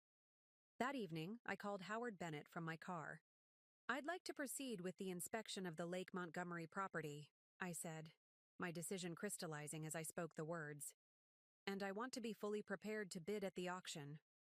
Understood, Howard replied, his tone professional but with a hint of approval. I'll make the arrangements immediately. The following Saturday, I stood in the empty grandeur of the Lake Montgomery mansion, sunlight streaming through the tall windows that overlooked the private dock and the shimmering water beyond. The house was even more impressive in person than in the photographs I'd studied. 5 bedrooms, 6 bathrooms, a gourmet kitchen, a library with built-in shelves from floor to ceiling, and multiple terraces designed for entertaining. Howard. And the inspector moved methodically from room to room, noting details in their reports. But I found myself drawn to the water. Standing on the main terrace, watching boats glide across the lake, I could understand why Josh had fixated on this property for so long. It represented arrival, achievement, success visible to all. But for me, it represented something different. Not external validation, but internal conviction. The courage to want something for myself, to pursue it directly rather than through the reflected glory of someone else's achievements. Ms. Parker? Howard approached, clipboard in hand. The inspection is complete. There are some minor issues, expected in a property of this age, but nothing structural or significant. The previous owner's renovations were quite thorough. I nodded, still gazing at the water. And the auction? Any update on expected participants? At least 4 serious contenders that we know of, including your husband's consortium. Howard hesitated. Are you certain you want to proceed? Once we register your intent to bid, it becomes public information. Mr. Walker will know. The question hung in the air between us. Was I ready for that confrontation? For Josh to know that I was directly challenging his plans? For the inevitable accusations of spite, of emotional decision-making, of trying to punish him? In that moment, standing on the terrace of a house that perfectly embodied both Josh's ambitions and my own emerging sense of possibility, something shifted inside me. This wasn't about Josh anymore. It wasn't about proving something to him or getting back at him for his betrayal. This was about me, about declaring, in the most tangible way possible, that I was no longer defined by my relationship to him. That I could want things, pursue things, achieve things entirely on my own terms. Yes, I said firmly, turning to face Howard. I'm certain. Register me for the auction. As we walked through the house one final time before leaving, I allowed myself to imagine living there. Not as Josh Walker's wife, hosting his business associates and supporting his image, but as Alicia Parker, creating a space that reflected my own tastes, my own priorities, my own vision for the future. The mental image was startlingly clear, vivid in a way that surprised me. Morning coffee on the terrace, evenings reading in the library, dinner parties with friends who valued me for myself rather than my connection to Josh. It felt right. It felt possible. It felt like mine. The auction is in 3 weeks, Howard reminded me as we drove away from the property. Are you prepared for what happens if you win? And equally, for what happens if you don't? I watched the mansion recede. In the side mirror, the afternoon sun casting it in golden light. Yes, I said, surprising myself with the certainty in my voice. Either way, I'm ready. Because this moment, this decision to pursue something solely because I wanted it, regardless of how it affected Josh or what others might think, was already a victory. Win or lose the house, I had crossed a threshold in my own mind, reached a point of no return in reclaiming my independence. For the first time since Josh had walked out, I felt genuinely, profoundly grateful that he had. Without that painful ending, I might never have found my way back to myself, to the woman who had been waiting patiently beneath years of compromise and accommodation, ready to emerge when finally given permission. I had given myself that permission now. And whatever happened next, I wouldn't be taking it back. The call came at 9:37 a.m. on Monday, exactly 4 days after I'd registered as a bidder for the Lake Montgomery property. I was in the middle of a presentation to our marketing team when my phone lit up with Josh's name. I declined the call and continued outlining our strategy for the upcoming quarter. 3 minutes later, it rang again. And again. By the 4th call, I excused myself and stepped into the hallway. What is it, Josh? I'm in a meeting. Is it true? His voice was tight, controlled, but with an undercurrent of disbelief that almost made me smile.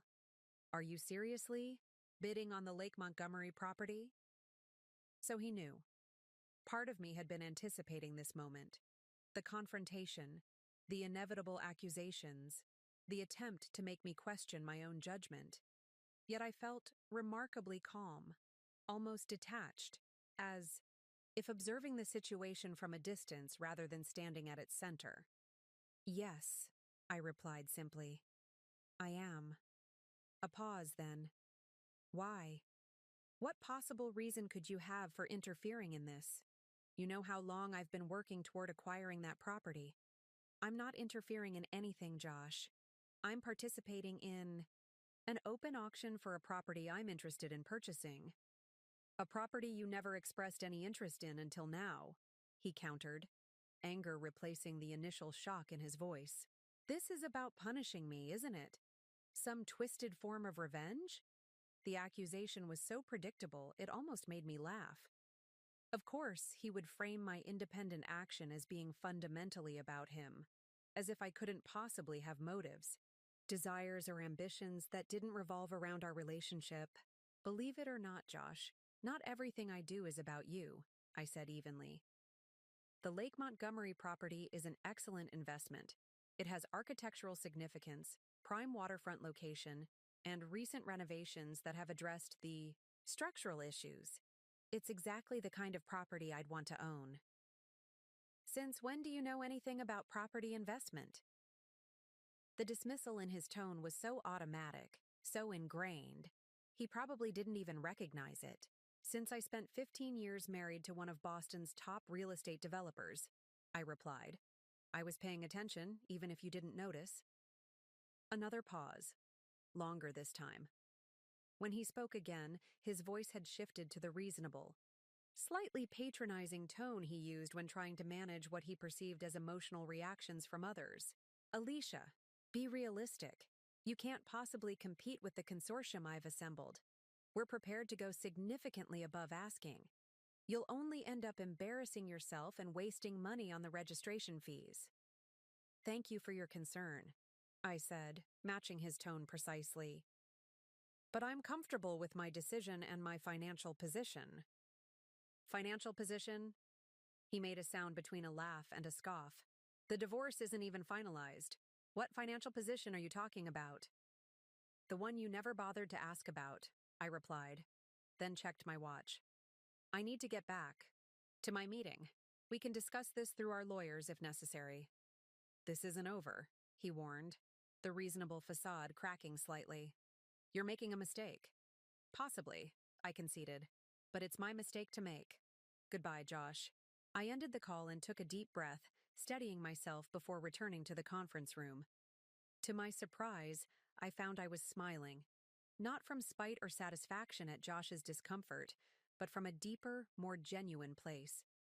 For perhaps the first time in our entire relationship, I had made a major decision without seeking his approval or considering how it would affect him.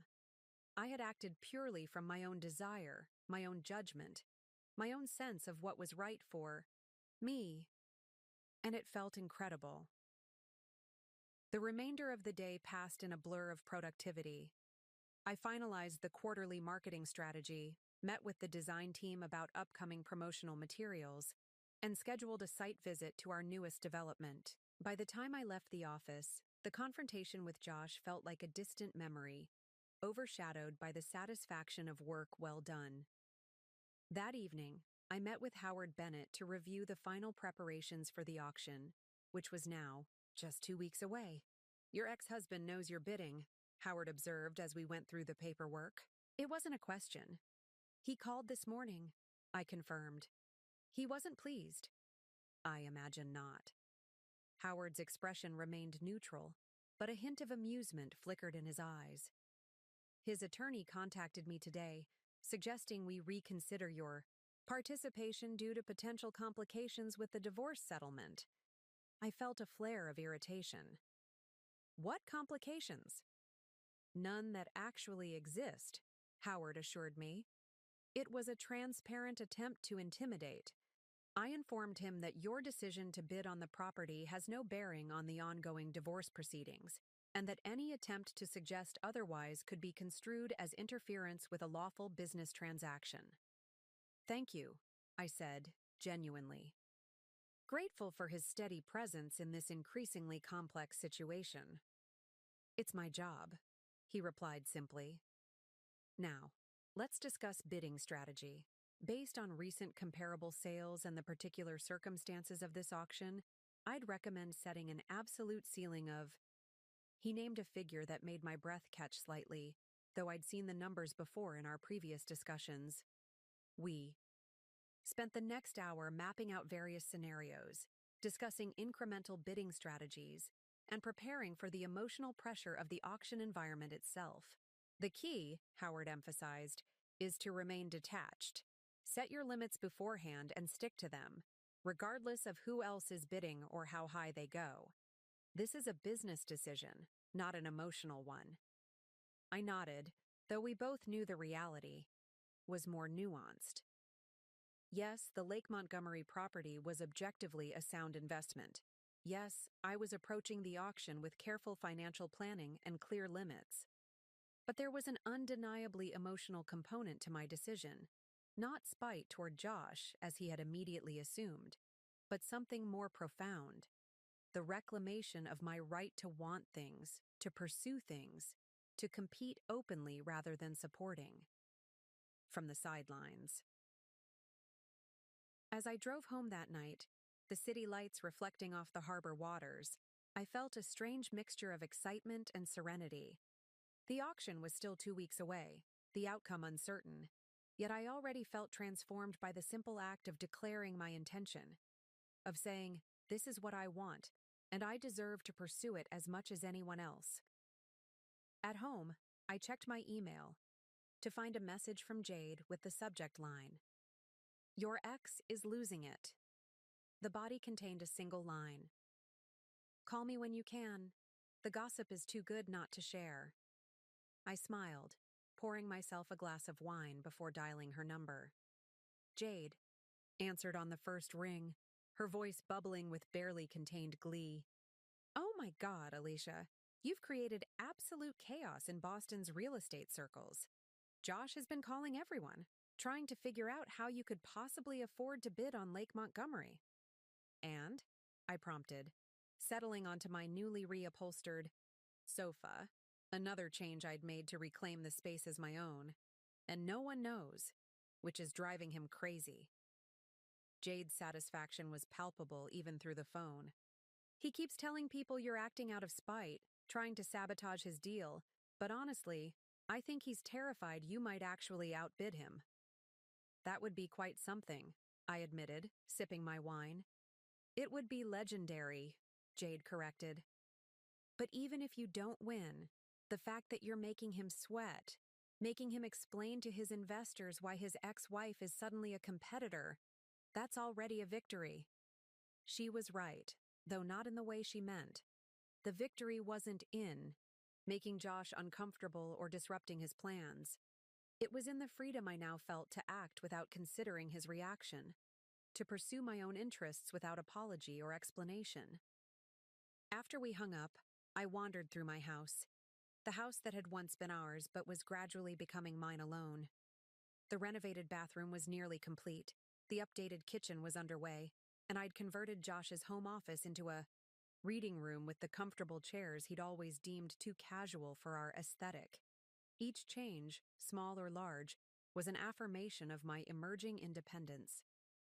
Each decision made without reference to his preferences or opinions was another step toward reclaiming my sense of self. Whether I won the Lake Montgomery property or not, I had already gained something far more valuable: the courage to live on my own terms, to trust my own judgment, to pursue what I wanted without diminishing myself to accommodate someone else's ego. It was, I realized as I stood in the quiet of my transformed home, my first real taste of freedom in 15 years. And it was intoxicating. As the auction date approached, I found myself busier than I'd been in years. My role at Prescott Development had expanded beyond the initial marketing position. Donnie had invited me to join the executive strategy team, recognizing that my years in Boston's real estate adjacent circles had given me insights into market trends and community dynamics that more traditional executives sometimes missed. "You see things differently," he'd explained when offering me the promotion.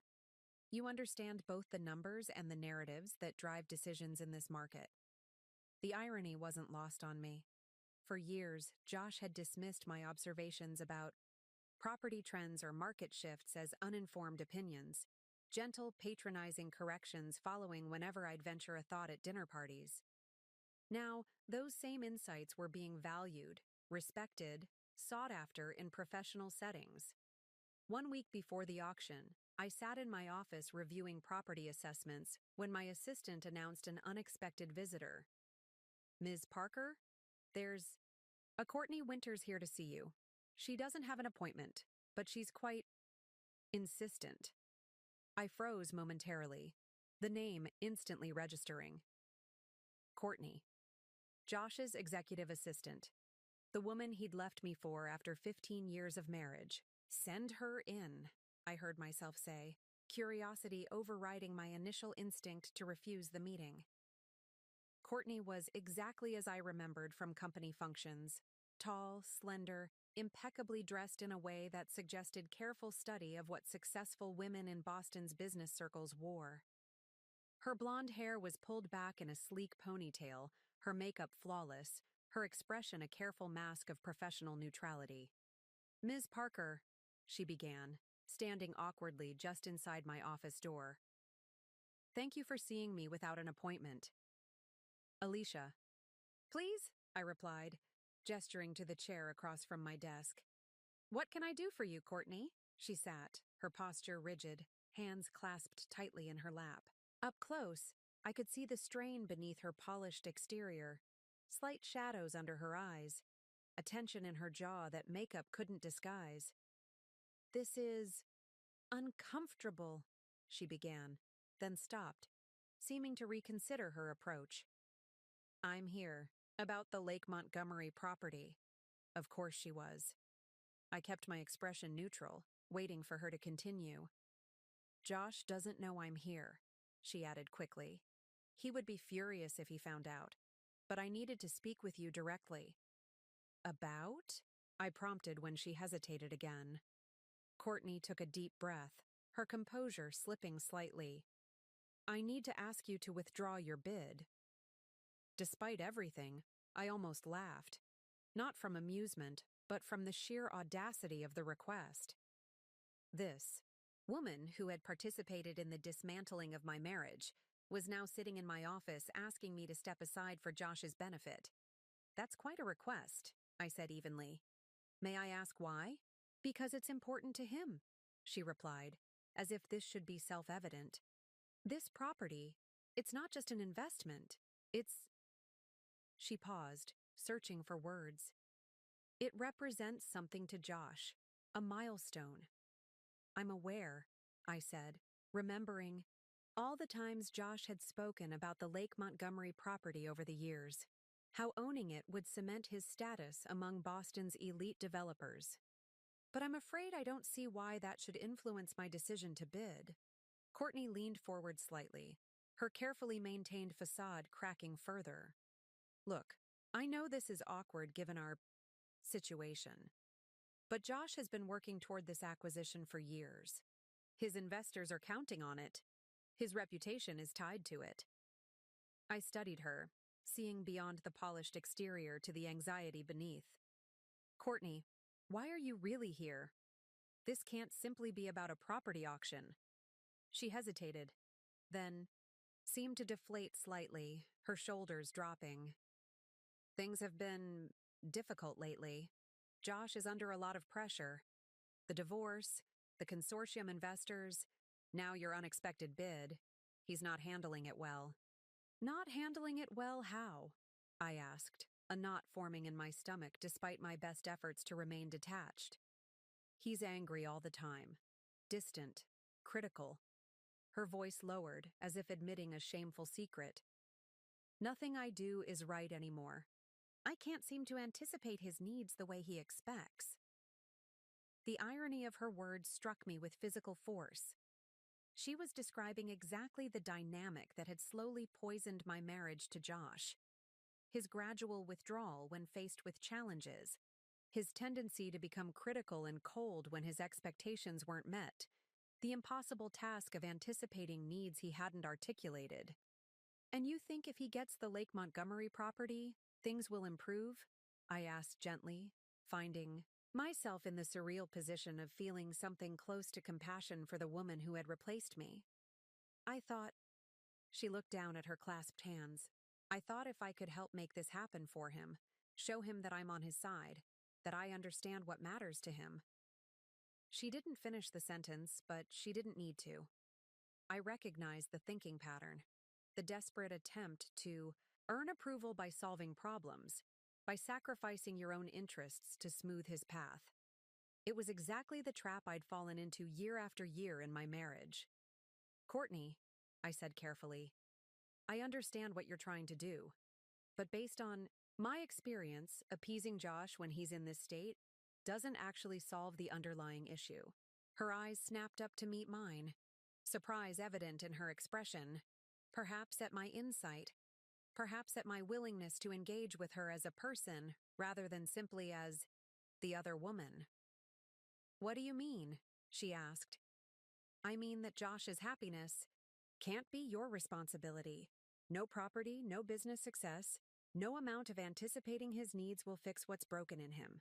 I spoke from years of painful experience, from countless attempts to solve problems I hadn't created, to fill voids I couldn't possibly fill. Courtney was quiet for a long moment, absorbing my words. You're not going to withdraw your bid, she said finally, a statement rather than a question. No, I confirmed gently. I'm not. This auction is important to me too, but for very different reasons. She nodded slowly, gathering her composure as she rose to leave. At the door, she paused, turning back to face me.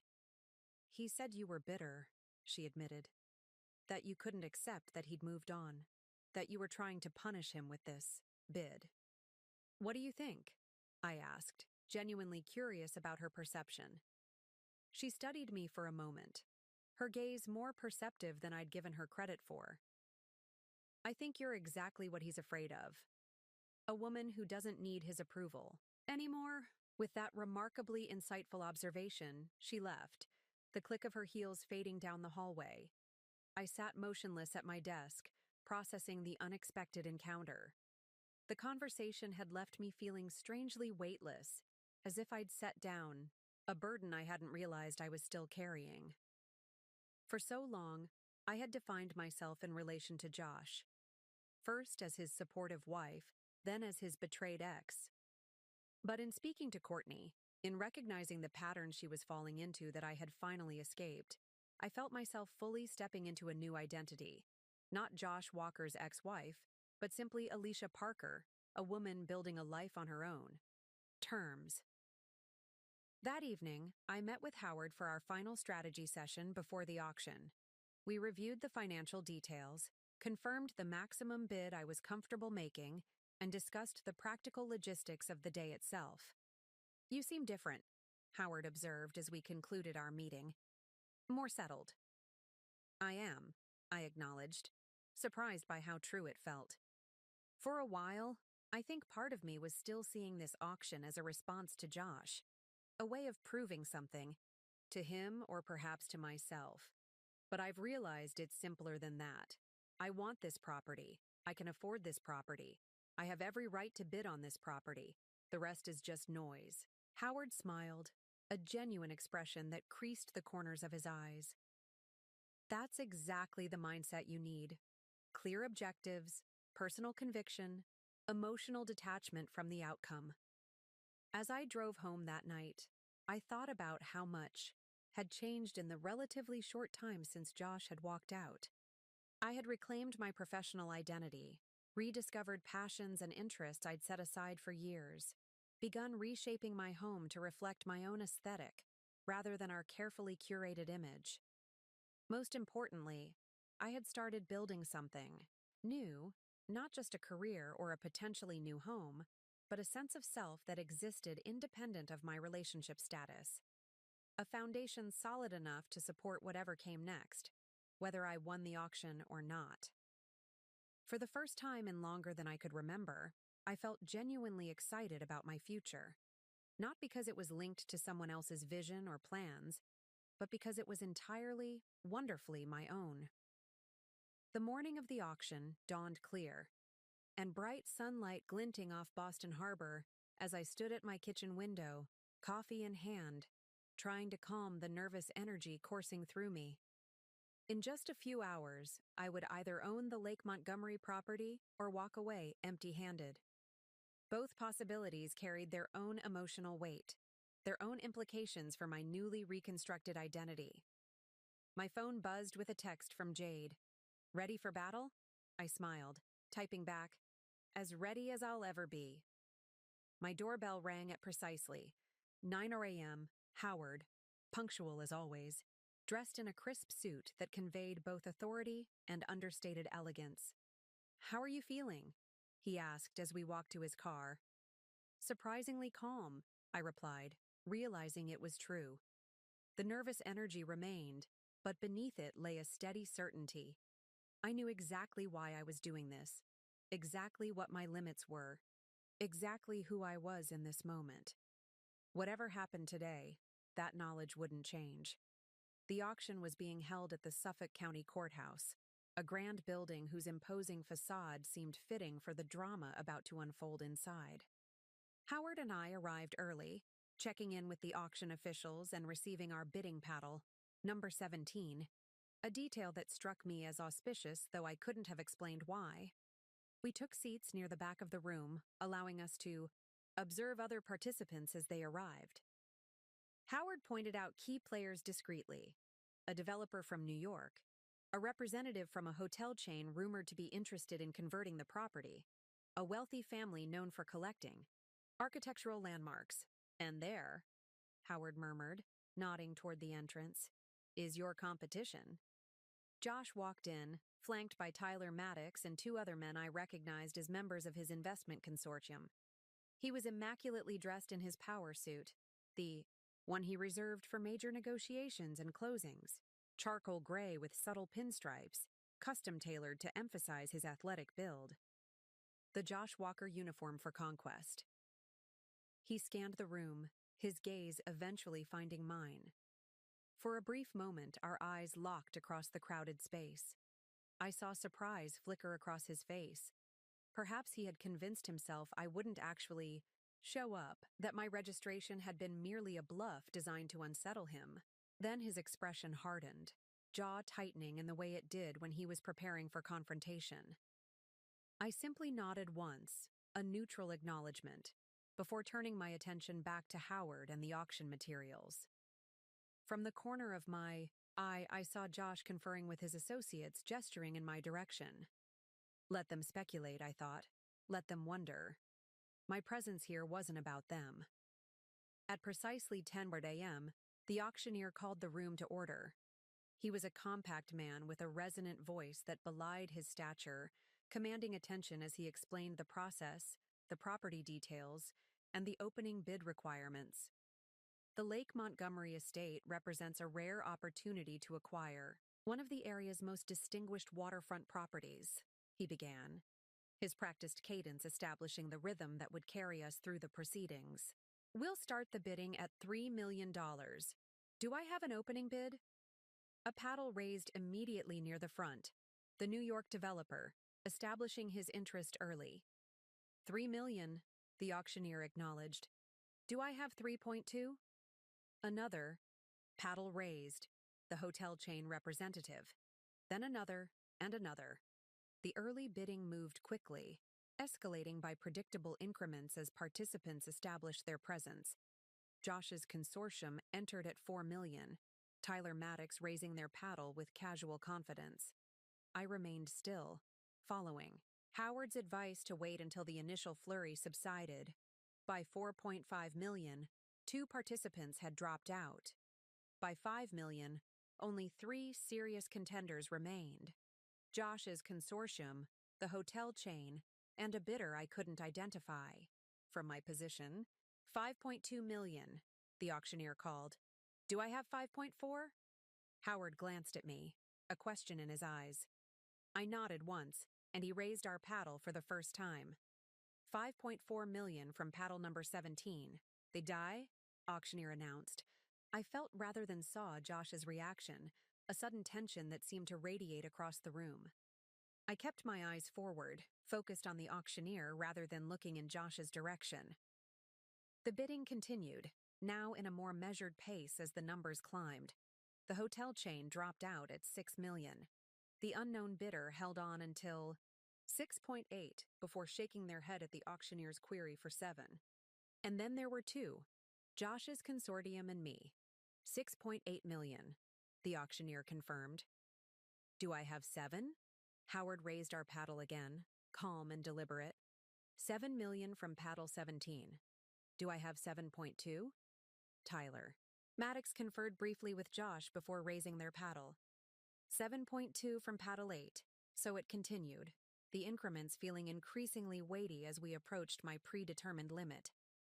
Howard maintained his composure, raising our paddle at each appropriate moment, but I could feel him growing more tense beside me as the numbers climbed. 8.4 from paddle 8, the auctioneer called. Do I have 8.6? My limit was 9 million, a figure Howard and I had arrived at after careful analysis of the property's value, the market conditions, and my financial position.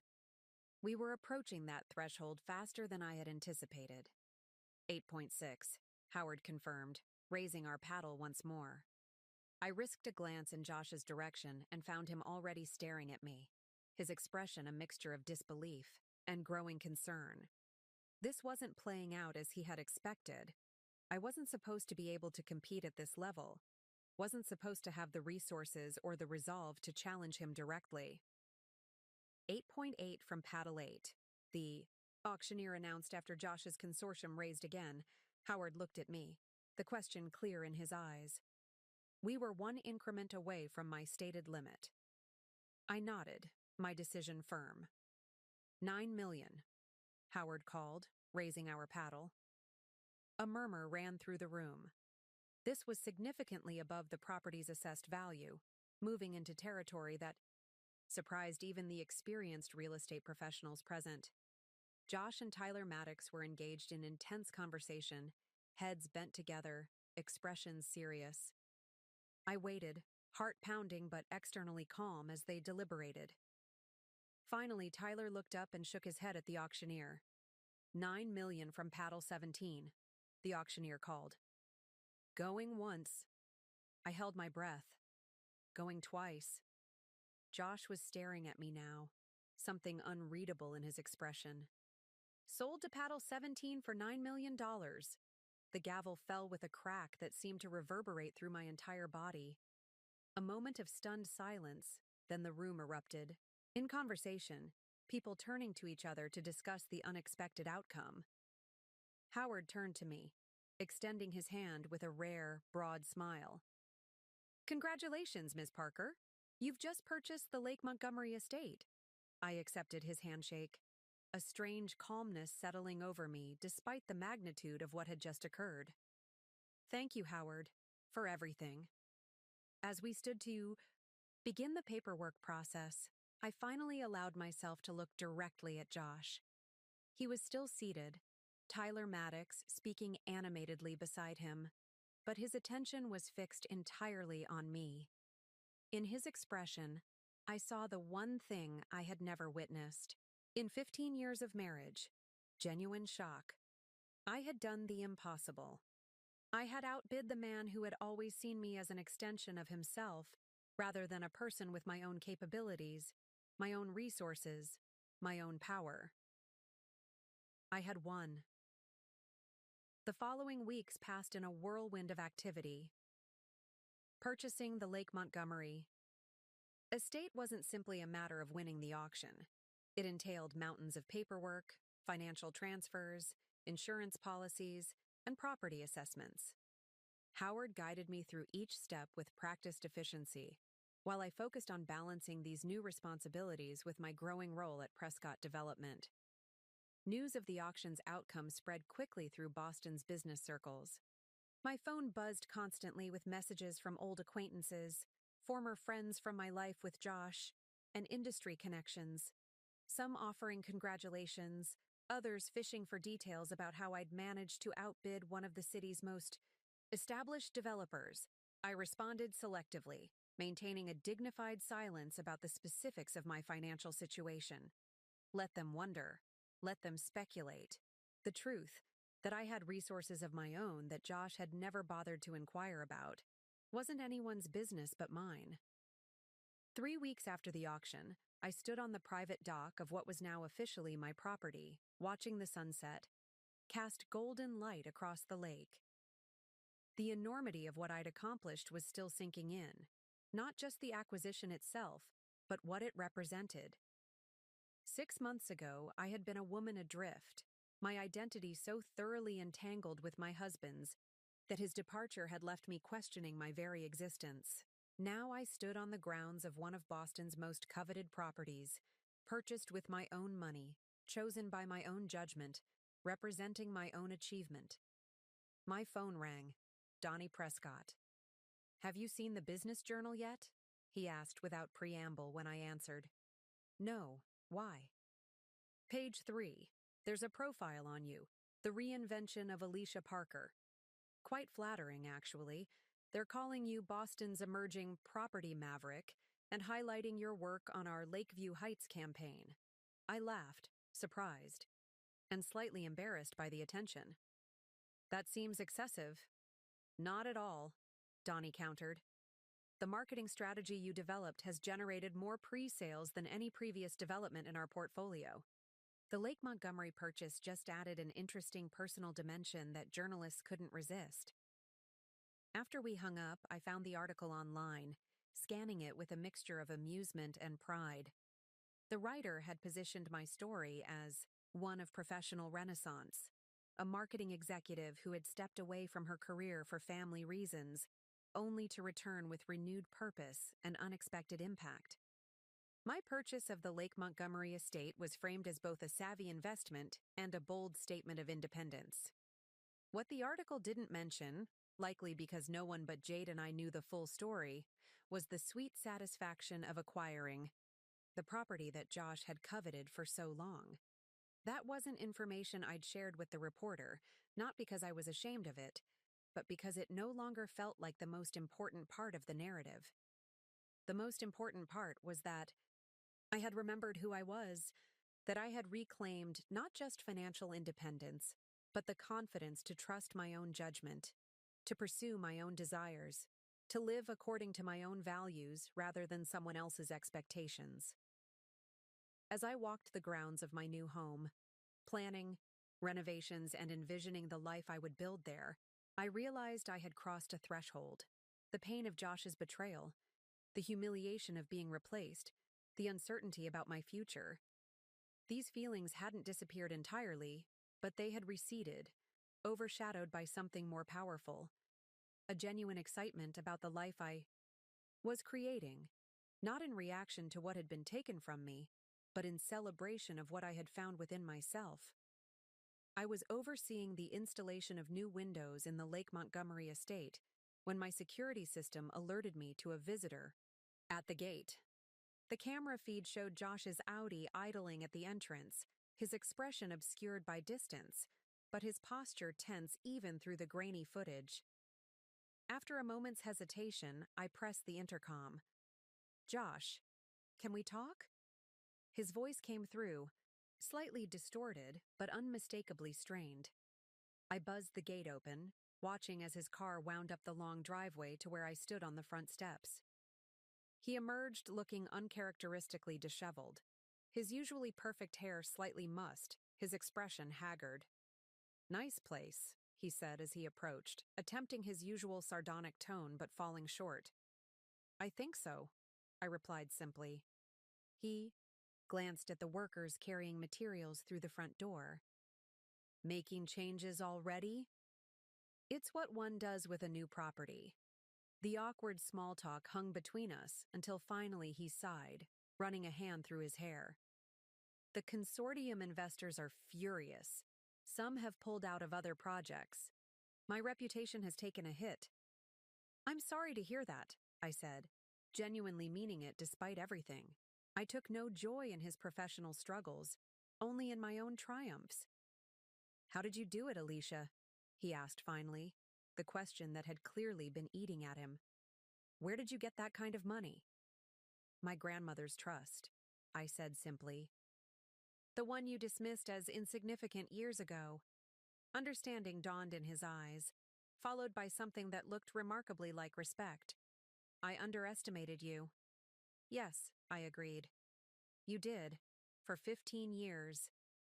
He nodded slowly, accepting this truth perhaps for the first time. "For what it's worth, I'm sorry." I studied him, this man who had once been the center of my universe, and felt nothing but a gentle release. "I know. And that's enough." The E. Divorce was finalized on a Tuesday morning, a surprisingly anticlimactic end to 15 years of marriage.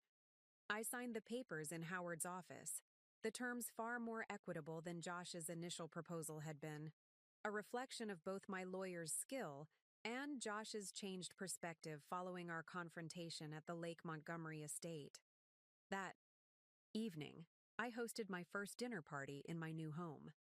The guests weren't Josh's business associates or the carefully cultivated social connections of my former life, but people I had chosen: Jade, Donnie, and his wife, colleagues from Prescott, development who had become friends, neighbors I'd met since moving in. As we gathered around the dining table, not the austere modern piece Josh had insisted upon in our previous home, but a warm cherrywood table I'd found at an antique shop, I looked at the faces around me and felt a profound sense of rightness. These relationships weren't strategically cultivated to advance someone else's career or maintain a certain social image. They were genuine connections based on mutual respect and shared interests. "A toast," Jade declared, raising her glass. "To Alicia, who reminded all of us that it's never too late to reclaim your power." Glasses clinked as murmurs of agreement circled the table. I felt a warmth that had nothing to do with the wine and everything to do with finally being seen for who I truly was. Later, as the last guests departed, I stood on the terrace overlooking the moonlit lake. My phone buzzed with a text from Josh. "Heard the divorce was finalized today. Wishing you well, sincerely." I considered responding, then simply set the phone aside. Our chapter was closed. Whatever validation or closure he sought wasn't mine to provide anymore. Instead, I turned my attention to the shimmering water, to the life I was building, to the future that stretched before me, limitless, unscripted, gloriously my own.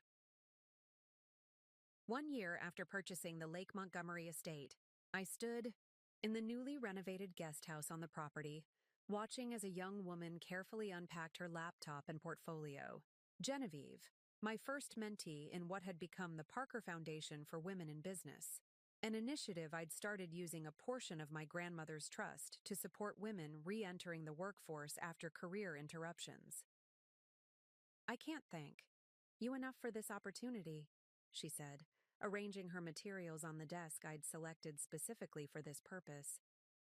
"6 months ago, I thought my career was over after taking 5 years off to raise my kids." "Your career isn't defined by interruptions," I told her, remembering my own journey back to professional identity. "It's defined by your talents, your persistence, and sometimes the people who believe in you when you've forgotten how to believe in yourself." The foundation had started small, just one guest house, one stipend, one mentoring relationship. But it was growing, attracting attention and additional funding from companies recognizing the untapped potential of women who had stepped away from their careers and were struggling to return. That evening, I received an unexpected email from Courtney, the first contact since our meeting in my office more than a year earlier. She had left Josh, returned to school, and was applying for the Foundation's next mentorship cycle. "You were right," she wrote. "His happiness wasn't my responsibility. I'm finally figuring out what actually makes me happy." As I sat on my terrace, watching the sunset reflect on the lake, I thought about the strange, painful journey that had led me here. From the devastation of Josh's betrayal to the triumph of outbidding him for this very property. And finally, to the quiet satisfaction of creating something meaningful from that experience.